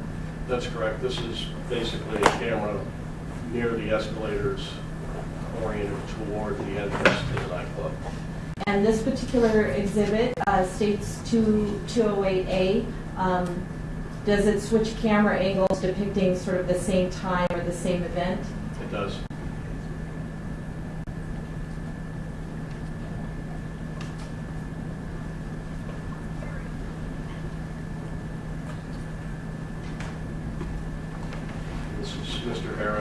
the gray shirt on. Mr. Urban with the black, standing in line again.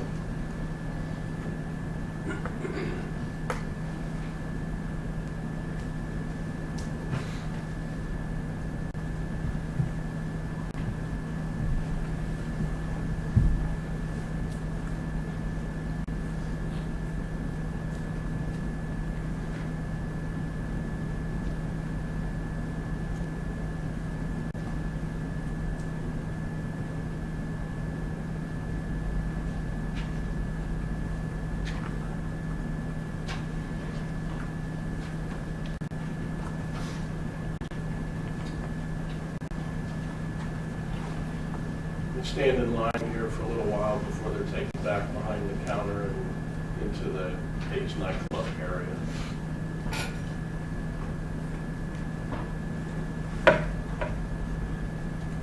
And they're now proceeding sort of off, sort of they're in the center, but going to the left. That's correct.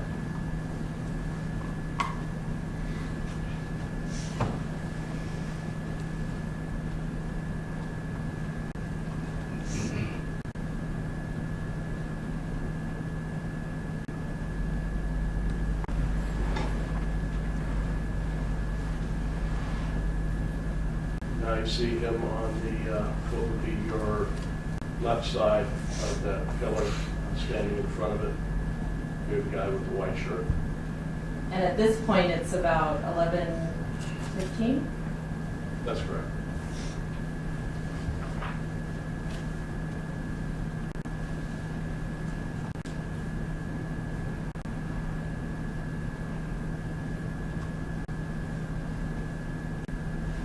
There again is Mr. Harris to the left side of that pillar.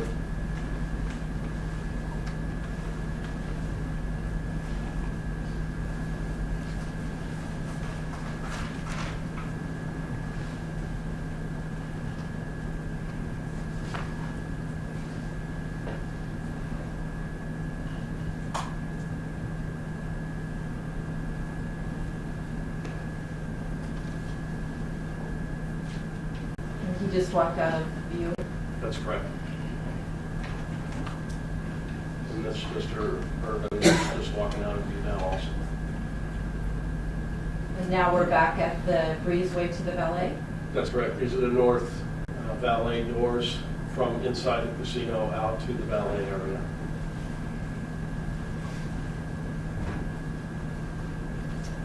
And this is just another camera angle showing the two of them walking, would be basically north through the valet area and back in the direction of the white Camaro.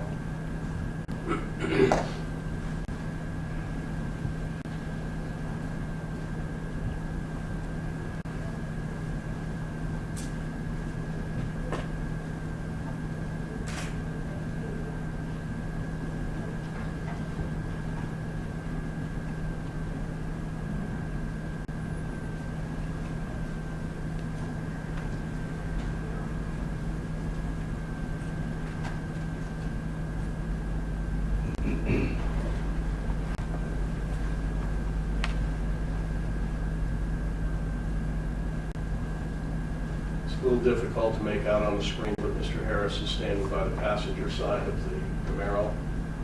Can you circle where that is with your finger on the?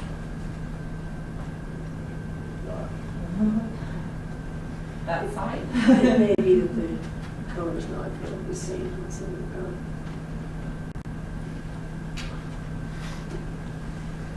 Well, it's like, let me clear. Try again.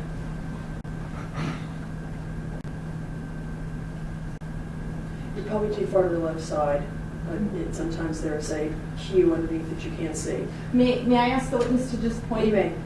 If you could go down to the big screen. This is the white Camaro here. Mr. Harris is on this side. Mr. Urban is on this side.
we're back at Hayes.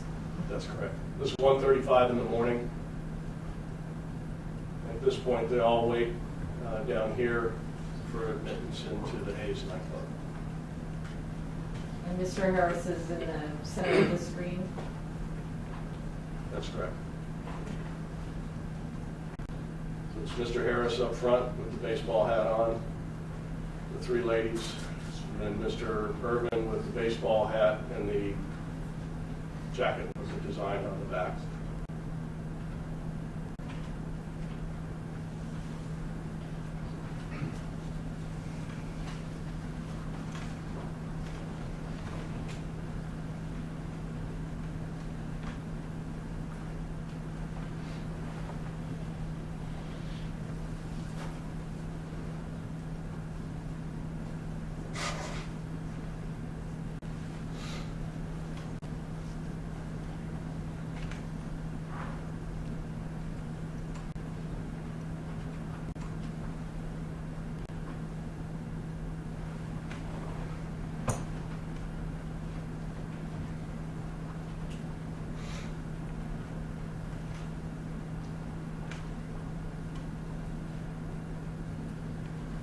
And then 1:37, Mr. Harris and his associates are escorted into the Hayes nightclub. And that's at 1:37. That's correct.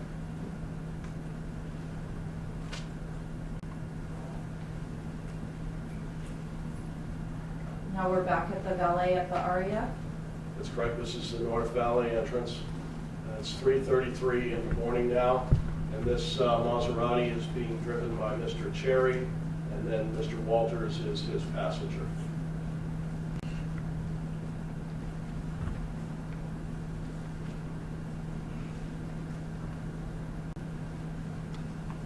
Mr. Cherry will be the gentleman wearing the maroon-colored shirt with the white design on the front.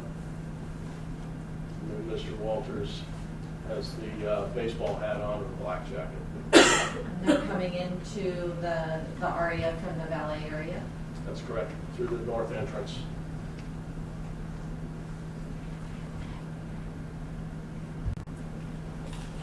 Here's just another view of them entering the door.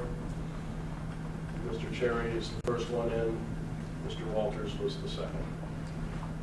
This is the escalator leading from the upstairs to downstairs where the Hayes nightclub is. This is both of them walking toward the lobby of the Hayes nightclub at 3:36 in the morning. And at 3:41, Mr. Walters is the first to go up the escalator, leaving the Hayes nightclub area. And then shortly thereafter, Mr. Cherry will also take the escalator upstairs.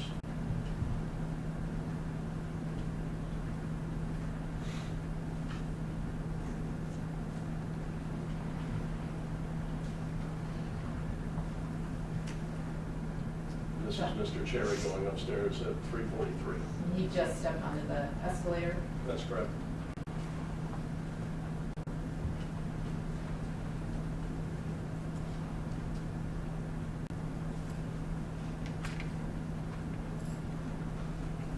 This is just another view of that. Mr. Cherry is getting on the escalator right now.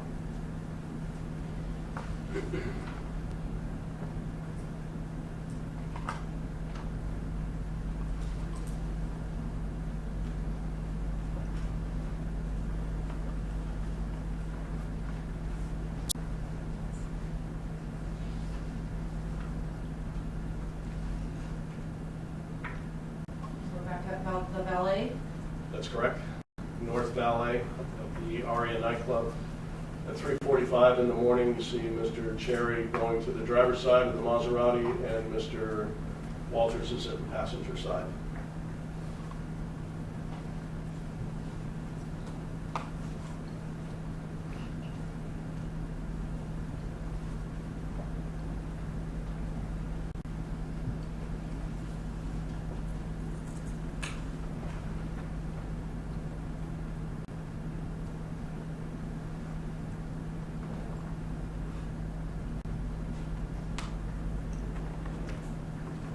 That's the valet standing there by the driver's door.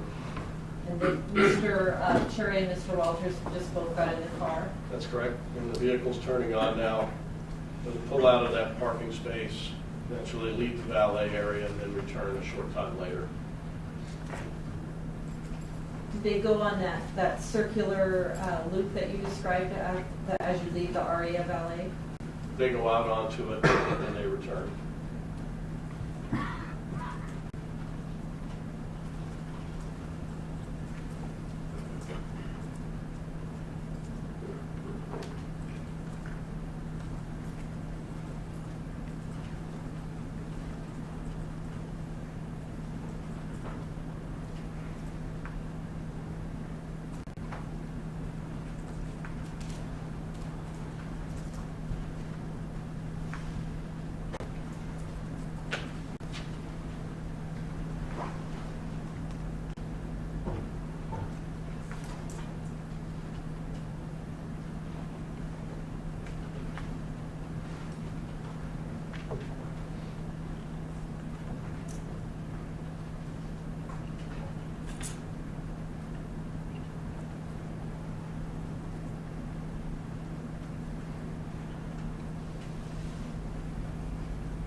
That's them pulling out. That's correct. And they'll stop here for a minute.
And then 351, they pull off.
It's 352 now, and they just pulled back into the valet. So did they do a complete loop, or? They just did a loop. Really didn't go anywhere, just drove around the loop and came right back into the valet. And then they'll pull up here again for another couple minutes, and then they'll pull off and return to the valet for a third time.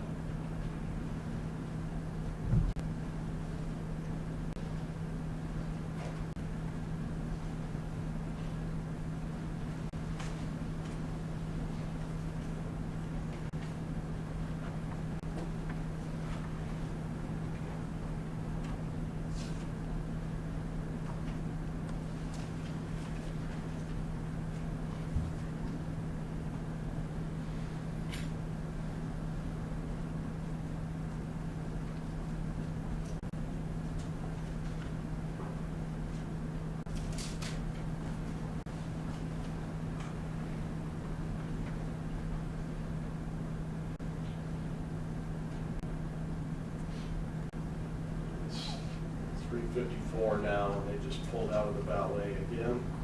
So they're in valet, and now we're back at 350, looking at what? This is the exit, the rear exit of the Hayes nightclub, and we just saw Miss Alfonso and a couple other young ladies leave, and in a moment you'll see Mr. Harris accompanied by a bouncer for the Hayes nightclub, Mr. Greer. Again, that's Mr. Harris in the red pants, and Mr. Greer is the large gentleman next to him. And this is Yenny, and these are two other ladies that have joined the party. And this, what is this view? This is the atrium area coming up from downstairs to the main level of the casino, where you make the exit out into the valet area.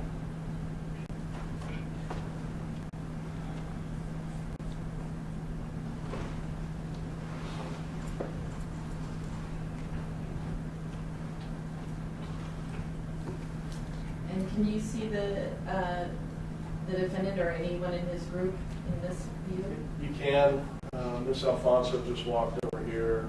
A couple of the other ladies that were with him are standing over there by the gentleman with the white shirt on. And this would be on our screen, sort of the upper right? That's part? correct.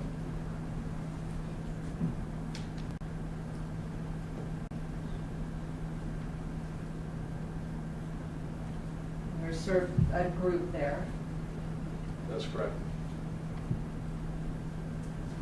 And then if you see the middle of the screen there, kind of in the upper part, the red pants with the black tennis shoes and the white soles, that's Mr. Harris. And this is still inside the aria. That's correct. And Mr. Harris is still with Mr. Greer, the gentleman that he walked out of the nightclub with.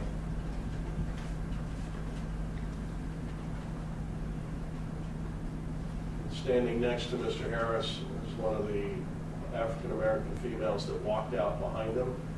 And then this guy with the white t-shirt and the white hat comes up, and there appears to be some type of discussion between Mr. Harris and him.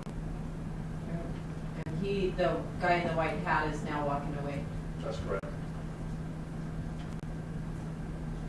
Now they're walking toward the north doors into the valet area.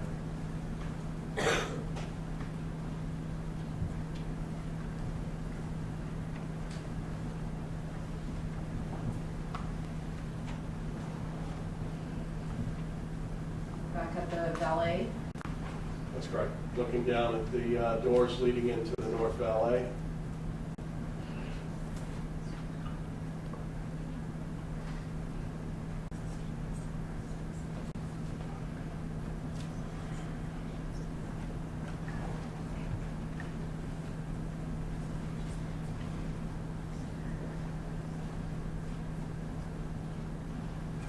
Another shot of the north valet. This is the Maserati leaving at 3:54, almost 3:55 in the morning. And it'll be back. And then this is 356 in the same valet area. Right, this is 3:57 now, and this is the Maserati pulling into the valet area.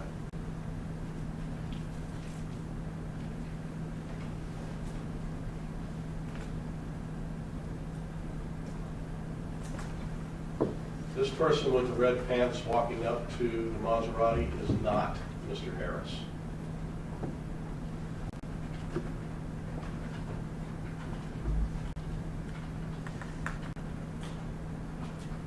Now we see Mr. Cherry and Mr. Walters. That's correct. Getting out and walking back toward the north doors and to the crowd that's there. They'll be right here for just a minute. This is Mr. Harris walking over toward the Maserati. He's at the passenger door. That was Mr. Walters that just got in there. Mr. Harris is still accompanied by Mr. Greer, and you can see Miss Alfonso trailing behind them. And they're walking off north across the valet area back toward the direction of the Range Rover. And we see Mr. Cherry kind of standing in the driver's side door area of the Maserati. That's correct. And then these are the other two ladies just walking through the valet past that white truck that were with Mr. Urban. So it's now 3:58 and the Maserati just left. Yes.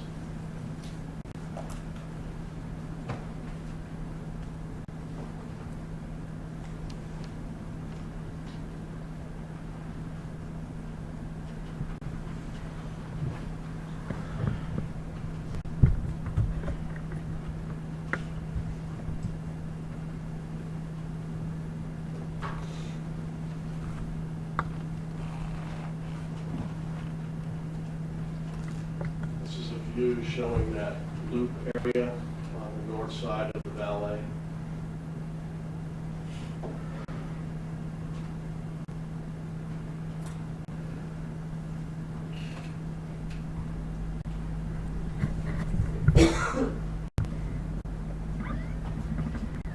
And the Maserati is arriving again at 3:59.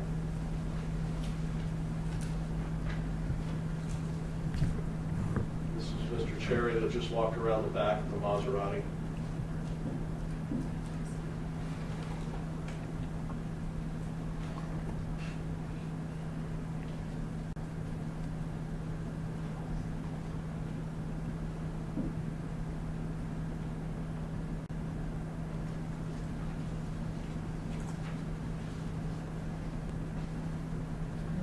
This is obviously a different view of the valet. Yes, this is the black Range Rover. Is that not in the location you wanted to draw? No, ma'am. Again, it's, Your Honor, can I have him You may. step down when he wants to point something out? You may. Thank you. do you need to rewind the tape? No, I don't think so. This is a different, this is the breezeway into the valet area. That's correct, going back into the casino. Again, this person in the red pants here is not Mr. Harris. Mr. Harris, Mr. Greer, and Miss Alfonso in that last clip walked back toward the black Range Rover that was parked in the valet area. This African-American male with the white t-shirt and the white hat is having some kind of an argument with the person that just went into the casino.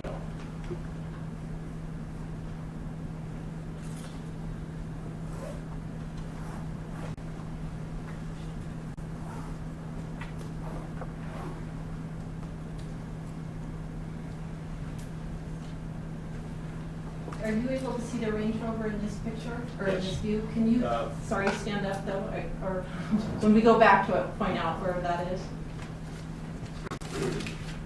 If you saw the car that was parked on the ramp kind of facing lengthwise, it was parked directly behind that. And this is Mr. Harris going back into the casino through those North Valley doors at 3:59 in the morning. You'll note at that point, he did not have his jacket on, but you can see that white design on the front of his t-shirt.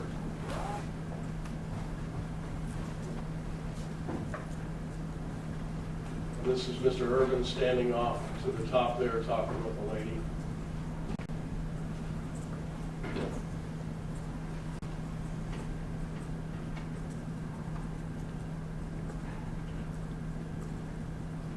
And then he goes into the casino. This is Mr. Cherry and Mr. Walters exiting the casino. They had walked in there previously during one of the earlier clips after they parked the car. Now they're walking back out to the Maserati at about 4:01. That's correct.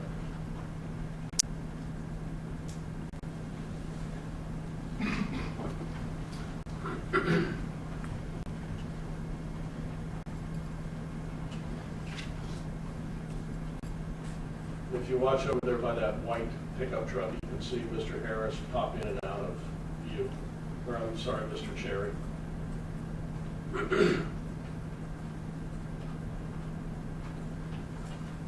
Again, the person down here on the right side or the left side of the screen with the red pants, the black jacket, and the black hat is not Mr. Harris.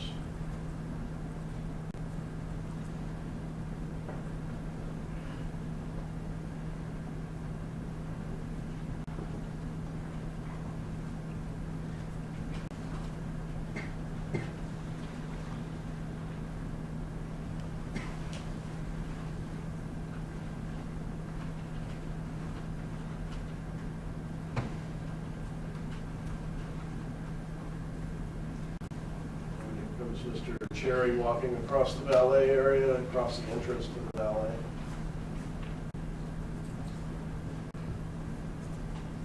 Is that Mr. Walters? No, that one's Mr. Cherry, the other one Sorry. is Mr. Walters.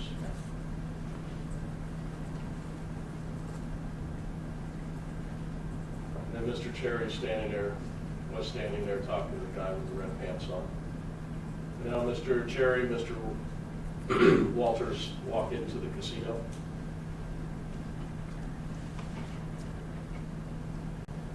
It's Mr. Walters in front, followed by Mr. Cherry.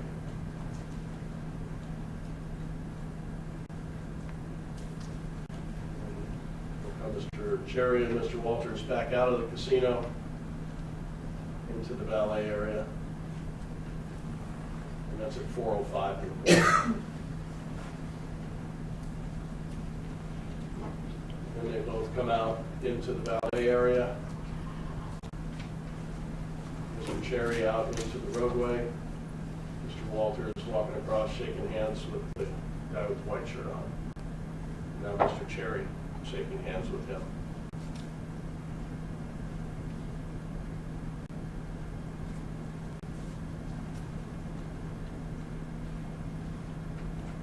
Mr. Cherry and Mr. Walters are walking back in the direction of the Maserati.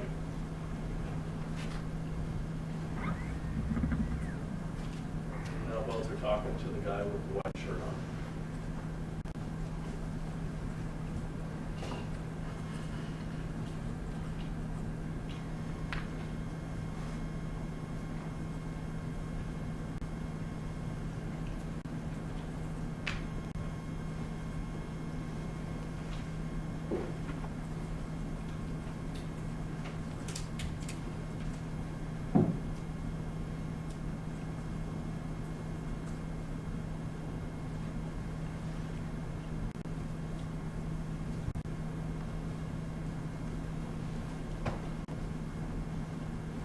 It's now 4:06 in the morning.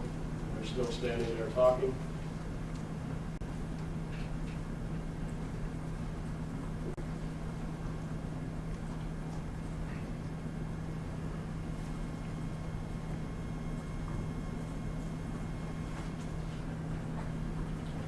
Both of them are just out of camera view on the right side of the screen.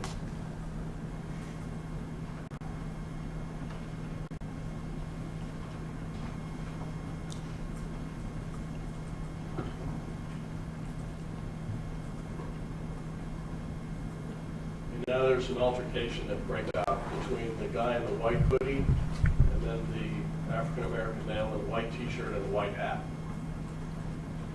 And none of those people are Mr. Cherry, Mr. Walters, or Mr. Harris. That's correct. You can see here in a minute, this will spill out into this roadway. And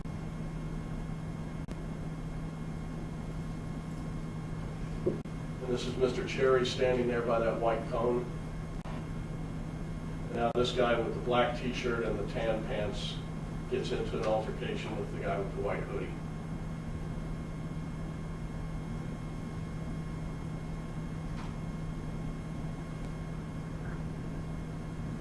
There's never a fight at this point. Parties are separated.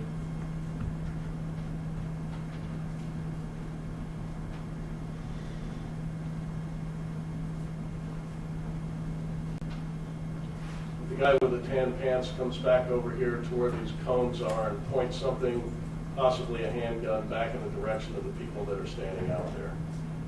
And then he walks off into the valet area.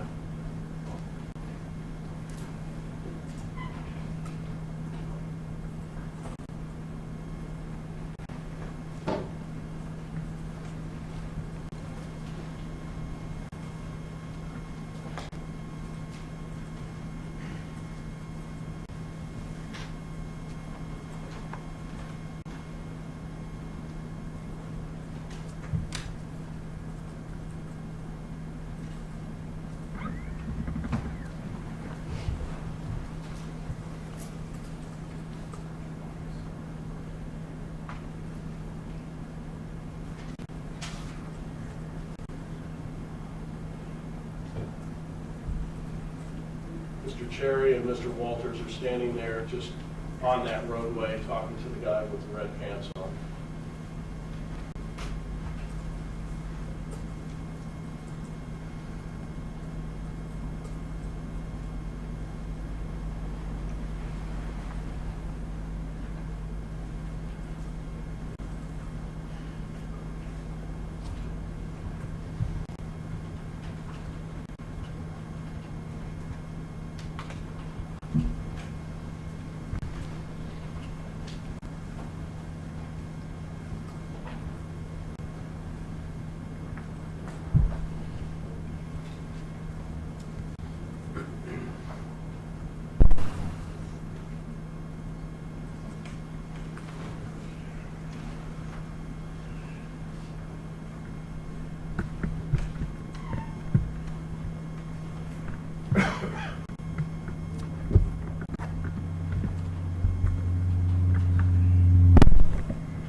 they're still standing there talking to the guy that had the red pants on.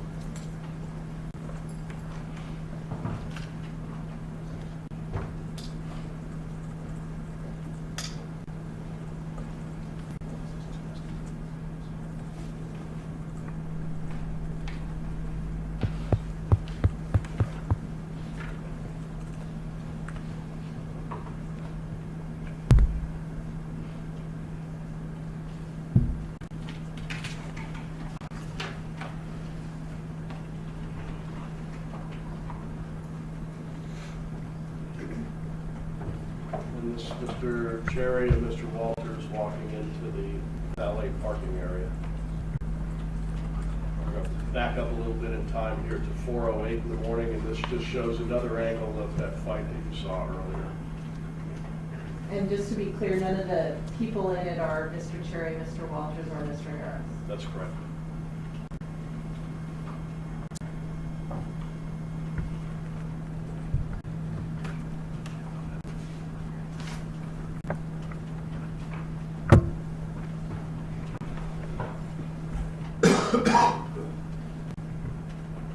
While security was moving the camera around, this Alfonso actually walked from the Range Rover back over and into the casino through those north doors. This is Mr. Cherry shaking hands with the guy in the tan pants that had been involved in the altercation, the guy with the white hoodie.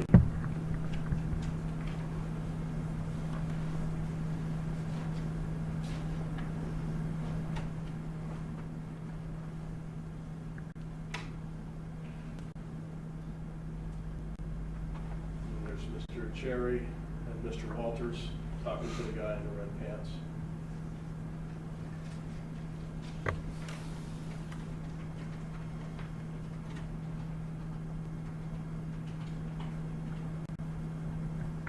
Now it's 4:08 and we're still in the valet area. Where the white car is parked in the center of the screen, just off the left rear bumper of that car is the black Range Rover, Okay. which belongs to Mr. Harris. And then as you see this female walking across the headlights there in the center of the screen, that's Miss Alfonso as she's walking from the Range Rover back over toward the casino.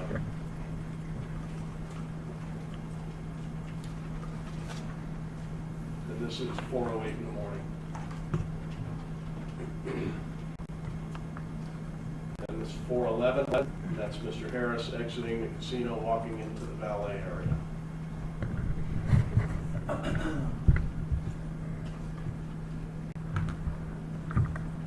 Again, just a different camera angle of that same movement by Mr. Harris out of those north valet doors and into the valet area.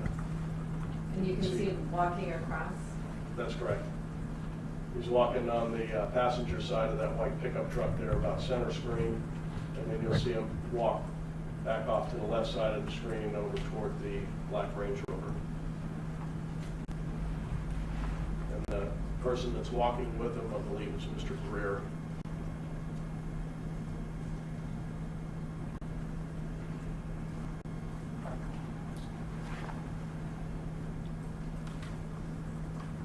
Just another angle of that.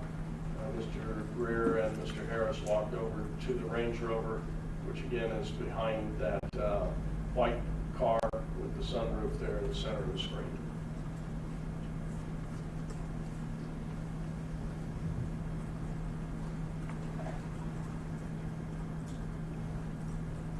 This is 4:12 in the morning when they're at the Range Rover.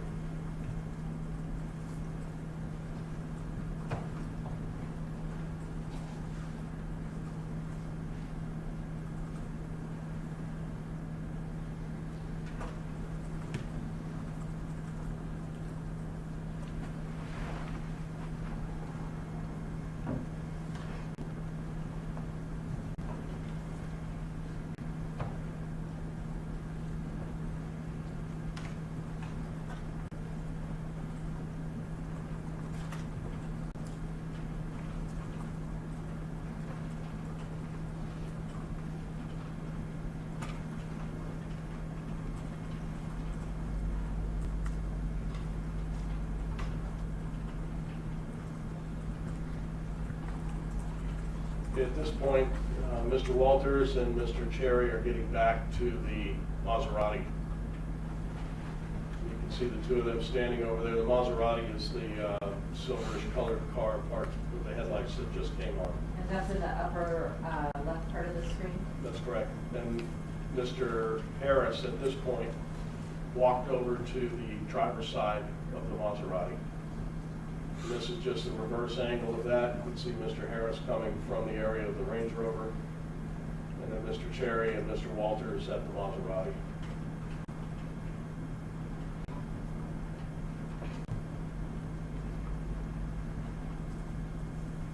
Mr. Harris at the driver's door. And the Maserati pulls forward.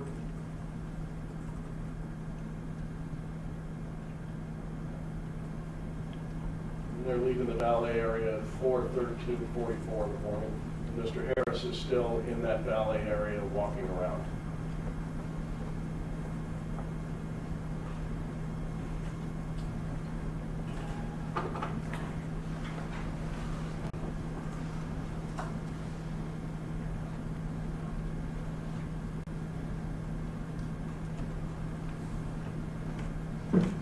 Reverse angle again of the Maserati leaving. And you can see Mr. Harris in front of that white pickup truck.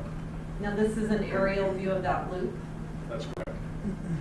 This is a camera from the Bellagio, I believe, that faces kind of east into that valet area. And this is 4:13 in the morning. The Maserati just pulled away. This is the Maserati passing the valet area of the Vidara.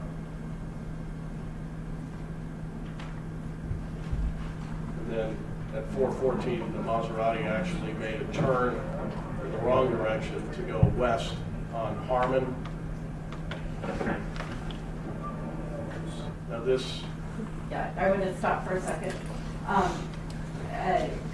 The Maserati makes a turn to go west onto Harmon. Now, obviously, we're in a cab. Yes? in the that's right. screen. This is Mr. Gutierrez in his Lucky Cab. And where is he picking up the fare, though? He's just pulling up to the Aria Valet area and picking up two African-American males who sit in the back seat. And there's audio with his cab. There is, and this is 4:14 in the morning. Again, this is the time from the cab, which could be off a little bit from the time in the casino. Want to get a ride?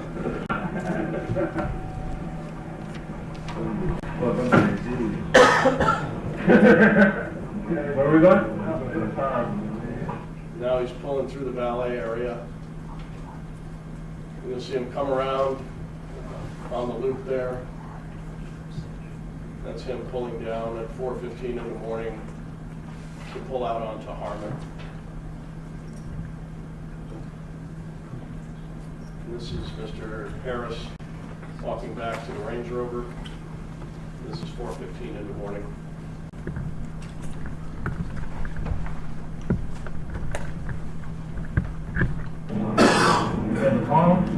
This is interior view and then a camera that faces forward from the inside of the cab showing the front of the car as it's driving.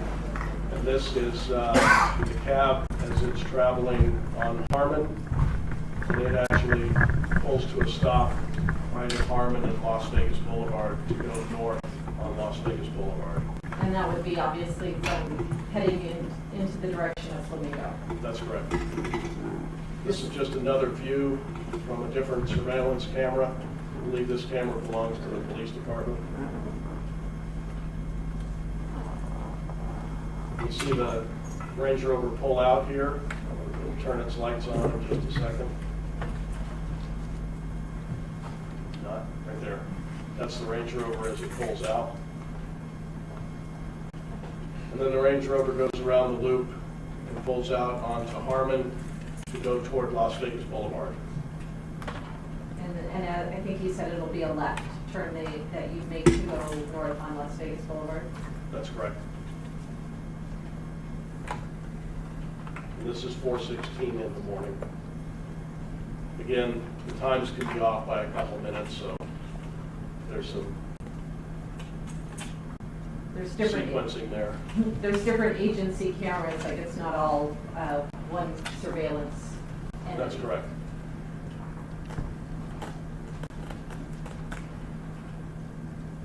And there's the Range Rover behind that cab.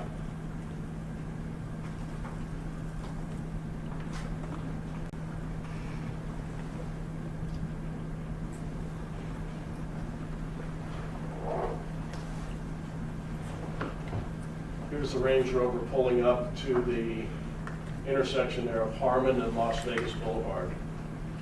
And it actually pulls in front of all the traffic. You'll see that here on the cab's camera. And then this also from the Metro Police camera at that intersection, how the Range Rover pulls in front of the two turn lanes. And in one of the turn lanes is the cab and the other is the Maserati. That's correct. This is the Maserati making the turn, and this is the cab making the turn. And you'll see it again here in this camera. That's the Range Rover first. That's correct. Then the Maserati. And then Mr. Gutierrez's Lucky Cab is that first cab in line there as it makes the turn. And now they're going north on Las Vegas Boulevard toward Flamingo.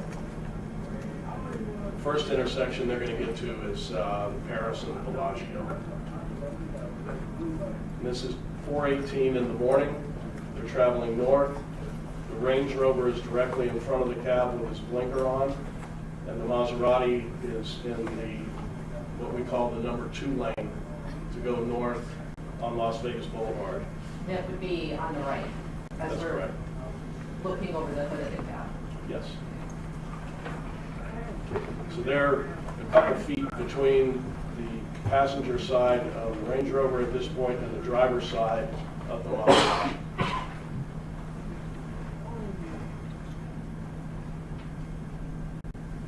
At this point, nothing really attracts the attention of the passengers inside the cab or the driver. This is 4:18 in the morning again. This is another view from a Metro Police surveillance camera of that intersection. You can see the Range Rover arrives at the intersection first with his blinker on. The Maserati pulls up along the passenger side in that travel lane. And then Mr. Gutierrez's Lucky Cab is directly behind the Range Rover.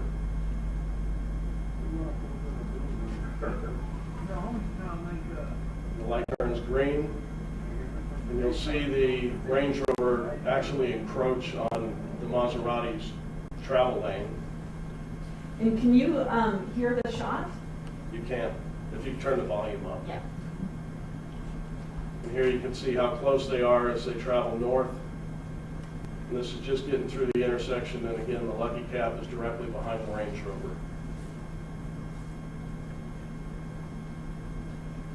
This is just further along. Just another view of the intersection. Range Rover arriving first, followed by the Maserati on the passenger side. The Lucky Cab directly behind the Range Rover.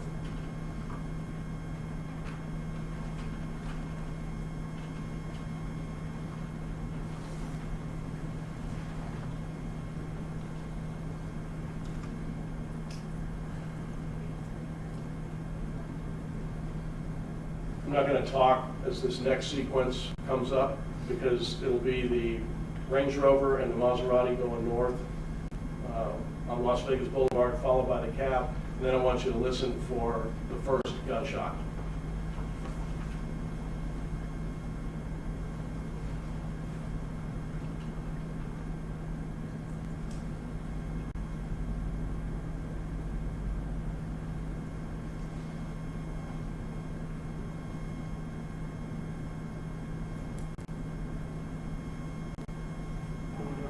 And it'll be from this view here that you hear the shot.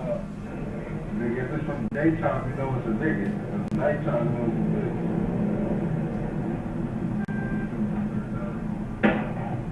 That's the shot.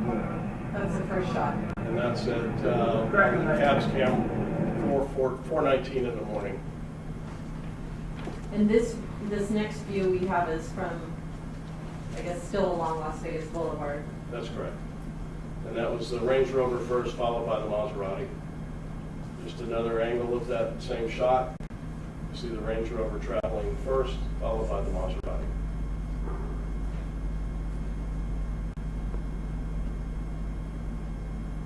And there's Mr. Gutierrez's cab.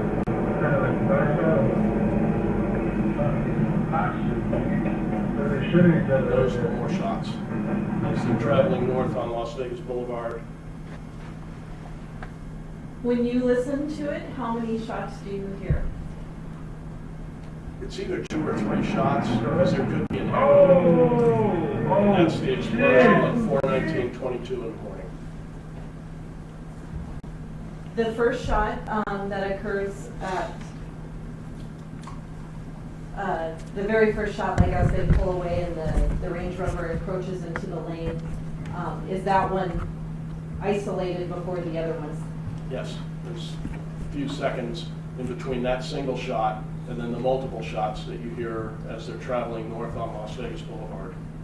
And then there's the explosion, which is pretty much at the intersection of Flamingo and Las Vegas Boulevard. It is in the intersection of Flamingo and Las Vegas Boulevard.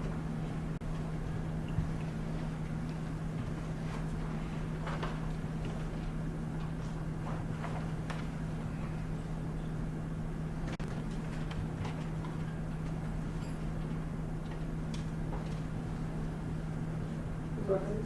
Yes, Your Honor. Just understanding what we're doing. Oh, okay, I'm just trying to advance the, I noticed that the video cycled back around to the yeah, beginning, so. I'm just trying to get it to the place where we just left off.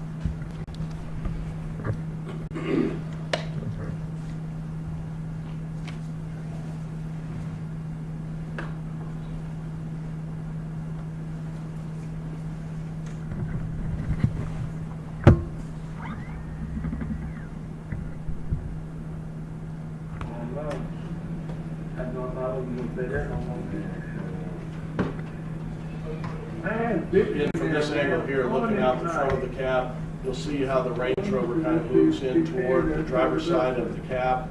And at that point is when you hear the first shot. Just to clarify, you said the driver's side of the cab. The driver's side of the Maserati. I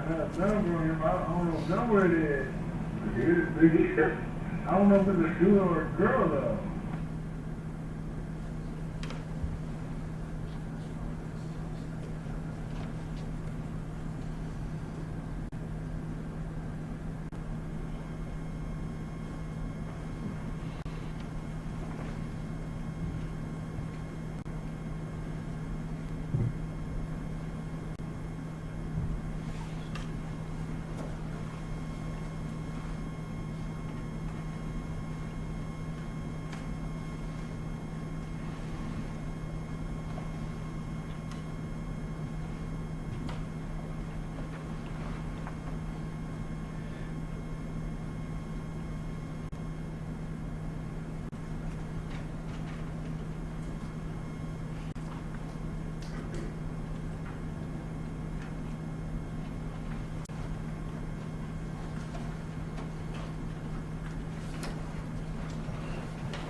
So much of a do with them. You know, how many times link up? That's what. I guess it's from the daytime, you know it's a nigga. But the nighttime, you know it's a good.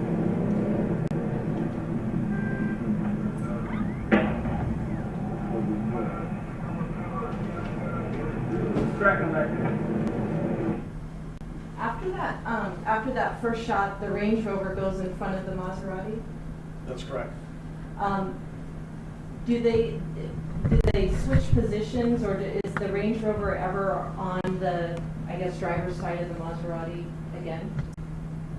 Not that I could see in the surveillance video. There is one point right before they go underneath the pedestrian overpass where the Maserati is put them in on the driver's side of the Range Rover as you pass They it. shoot each other right there. And that's the explosion. That's correct. And then that's the Maserati, that's the Range Rover. Oh, shit. Oh, fuck. What the fuck? That gotta be some movie shit. Let's stop it there. Where do we see the Range Rover go after the explosion? The Range Rover actually weaves its way through the traffic that's still coming eastbound on Flamingo after the accident, after the explosion, and kind of goes around what would be behind or to the west of the cab that's on fire, and then continues to go northbound on Las Vegas Boulevard. And then is it seen again on surveillance back at the Meridian? Yes. And at that time, are the occupants the same people that have been described earlier, Mr. Harris, Miss Alfonso, and the two other young ladies? It is. I actually followed the Range Rover all the way up to the Venetian, into the Venetian Valet, through the Valet, out the rear of the Venetian, through a side street and out back toward Koval, and then I pick it up again as it comes through the Koval gate, or the Flamingo gate comes through the Koval gate at the Meridian condominiums, and then it drives around back to the Flamingo gate where it meets up with the white Camaro once again. And that's Mr. Irwin, That's correct. back at the Meridian. Yes. Thank you, sir. I'll pass the witness, Your Honor. You may.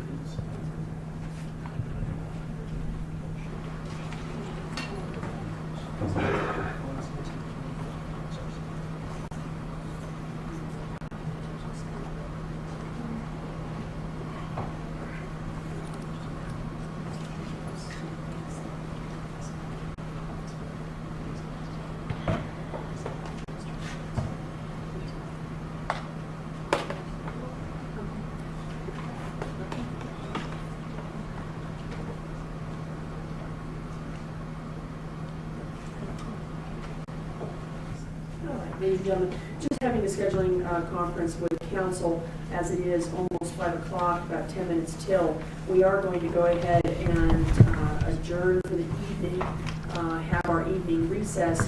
We will return here tomorrow and begin promptly at 9 a.m. So I do ask that you be present with us and ready to begin at 9 a.m. Of course, you know the instructions where the marshal will meet you and bring you to the floor. We'll ask the witness to return as well at that time.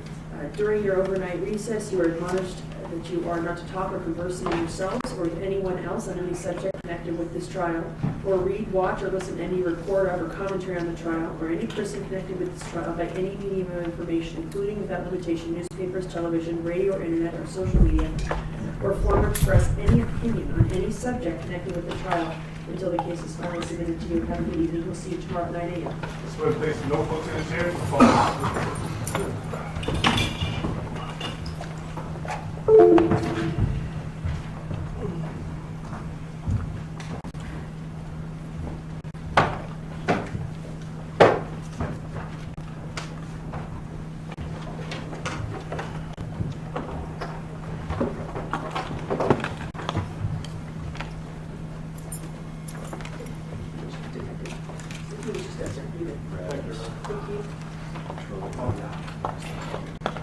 Mr. Redford, I appreciate we break, but I have some things we need to put on the record. so I don't know if Mr. Harrison can handle that, or if you want to No, speak oh, to no, that. I'm fine. Briefly, all right, thank you. Anybody, please, we have a few minutes on the record before we adjourn completely for the evening.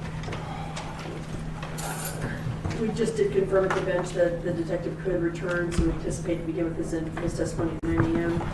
We did have a couple of matters, as I said, I wanted to put on the record. One clarification, there was reference to, and obviously the testimony of Detective Mogg has been regarding what you identified and the court admitted as Exhibit 208A. According to my court clerk, the video is marked 208. So I didn't know if that was some sort of marking related to the sleeve in which the video is found, and the video itself. This is a minor point, but we just want to make sure that our records are accurate. There's two videos on the disc. One is A and one is B, so this is A. Okay, but essentially, as far as the physical disc, there's only one disc, is that Right, correct? that's correct. So essentially, what we are talking about is within the disc, an Exhibit A, which is the video we're discussing with Detective Mogg. Correct. And there will be a second video on the disc. There's a truncated version. That's B. Okay, thank you. Speaking of the exhibits and how we're going to address them, I asked my clerk the question on break in terms of have there been any stipulations. I'm not seeking necessarily stipulations, but what I'm hoping to do is sort of shortcut the dialogue in terms of the entry of the exhibit. So if there are stipulations, then that would be wonderful, and my clerk can note them, and then we can just go ahead and indicate this is exhibit such and such that has been stipulated to be admitted. I'll say you may publish and we can go forward. If we do not have stipulations, again, that is fine, but Ms. Barker-Lee, maybe you can just identify the exhibit. I can then inquire of the counsel for the defense if they have an objection. If they don't, they can say no objection. I'll say it's admitted and published and we can go forward, rather than each time having to say I don't believe the defense has an objection, in that longer dialogue. I think we can shortcut that a little bit, okay? Just for future reference, just to save a little bit of time, and I appreciate that we have already had a number of meetings, and I don't anticipate there being any difficulties or objections with regard to the exhibits, but just again to streamline the record for that. As far as the opening statement of the state, there was a bench conference requested. The bench conference took place in chambers. That bench conference, at that time, Mr. Erickson advised the court that he had been advised by the defendant, as Mr. Stanton was illustrating a point with regard to the video, that the gentleman that Mr. Stanton was indicating was Mr. Harris in red pants and black shirt, was not in fact Mr. Harris. The discussion that we had in the chambers conference was that there was not necessarily a basis for an objection to be made at that time, that if there was contrary evidence that the state indicated that it was understanding that that was Mr. Harris, and the defense had other evidence to the contrary, that evidence would be brought forward at the appropriate time, either in openings or throughout the course of the trial, but there was no basis for an objection. So when we returned to court, there was no further discussion. There really had not been any objection made. It was simply an ask to approach. We addressed it, and I indicated in the chamber's conference that any such future objections, to the extent that the defendant or counsel believed that what was being stated in the opening was not an accurate reflection of the facts, and unless they had a specific objection to that, if it was just a difference of opinion, if you will, the counsel would raise it again in the appropriate time and circumstance. I would note there were no further objections during the counsel's opening statement. Does either side have any information they would like to add with regard to the bench conference? No, Your Honor, other than that we decided to address that with Detective Mogg, and obviously we, as Ms. Weckerly did numerous times, address that indeed that is not Mr. Harris. Yes, and I would agree that that information was clarified through the testimony of the Detective Mogg, and I think Mr. Erickson also addressed it in his openings, in his opening statement as well. Anything from the defense further with the bench conference? No, Your Honor. All right. I do want to talk a little bit about the sort of trying to think of the right word, handling of the fact that we do have microphones not only present in terms of the typical court recordings, but microphones present with regard to those participating in the trial, and how we can ensure that if we are having a bench conference, whether in chambers or at the bench itself, that conference will be private. There will be a subsequent record made, but we also want to make sure that we sort of follow sort of decorum. So I'm just not sure if we have figured out exactly how we're going to be handling that issue. I'm more directing this to the state, but Mr. Langford, did you have something you wanted to add on that point? Yes, Your Honor, only to add that my concern is also, if I understand we can turn these off temporarily. I was going to address the defense counsel bench in a moment, but yes, since we are on that point right now, typically the microphone, you can move it if you want to be closer, or you can leave it where it is, but typically if there's going to be a time when you and your client will be talking, you would reach over, hold the button down, have your conversation. It would not pick up. I did confirm with my staff, because of the overflow room where folks are observing, that conversations immediately prior to Mr. Erickson presenting his request for conference, which Mr. Erickson indicated in the conference that he and Mr. Harris, or you and Mr. Harris, had a conversation about the identity of the individual in the red pants.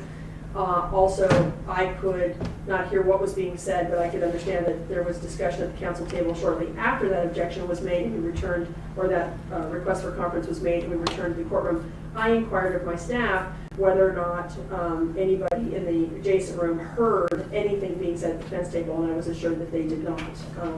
And we have court observers there. As you might remember, when we had the first bench conference, before we even got started, one of the marshals who had been observing in the adjacent room came in to let the court know that there was something at that bench conference being picked up. I knew that, and I specifically allowed the bench conference to go forward because at that point what we were discussing was the live mics and the fact that the mics could be heard, and it wasn't clear if us having white noise at the bench would preclude them from hearing it next door. We determined that it did not.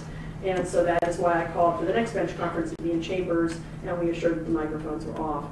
But I have no reason to believe that after we advised you of the need to potentially have conferences separate from the room, that there was anything else picked up or heard. But out of an abundance of caution, if you are going to discuss matters at your table, you should mute the mic. What about the microphones related to the state representatives? How are we going to deal with that, or is that something that you need to discuss perhaps with the folks providing microphones and give us some information on that tomorrow? I don't think that will be an issue after today. Okay. My understanding was that there would potentially be additional filming beyond today's date. So if it comes up again, then you'll let us know and we'll work it out. I think we handled everything fine today. And I appreciate everybody's decorum and the fact that everything I think today went very smoothly. Do we have concerns about that? We just want to make sure that we have those things in mind. Also, last but not least, as you know, of course, we are keeping the jurors on the breaks in the back area. And so I didn't really discuss with counsel when they take breaks where they might proceed, but whether they're going out front, it seemed like that was the case. If they were to go into the back, of course, there is a separate door that will keep the jurors separated, and there is, facilities and other things you can use down the hall. But however you're working that out seems to be fine. I just wanted to make sure since we hadn't touched base on that. Is there anything else that we should address before we reconvene tomorrow? Not on behalf of the state. Want to ensure that council has an opportunity to speak with Mr. Harris tomorrow if need be. What time will we anticipate everybody being present? What time should we make the courtroom available? 8:30? Sure, thank you. Okay, the courtroom will be made available at 8:30, and hopefully we can start coffee at 9. All right, we are adjourned. Thank you. I'm sorry, Mr. Harris, we brought it at 8:30. My understanding, the corrections officer nodded, so I would expect that to be the case. All right, thank you.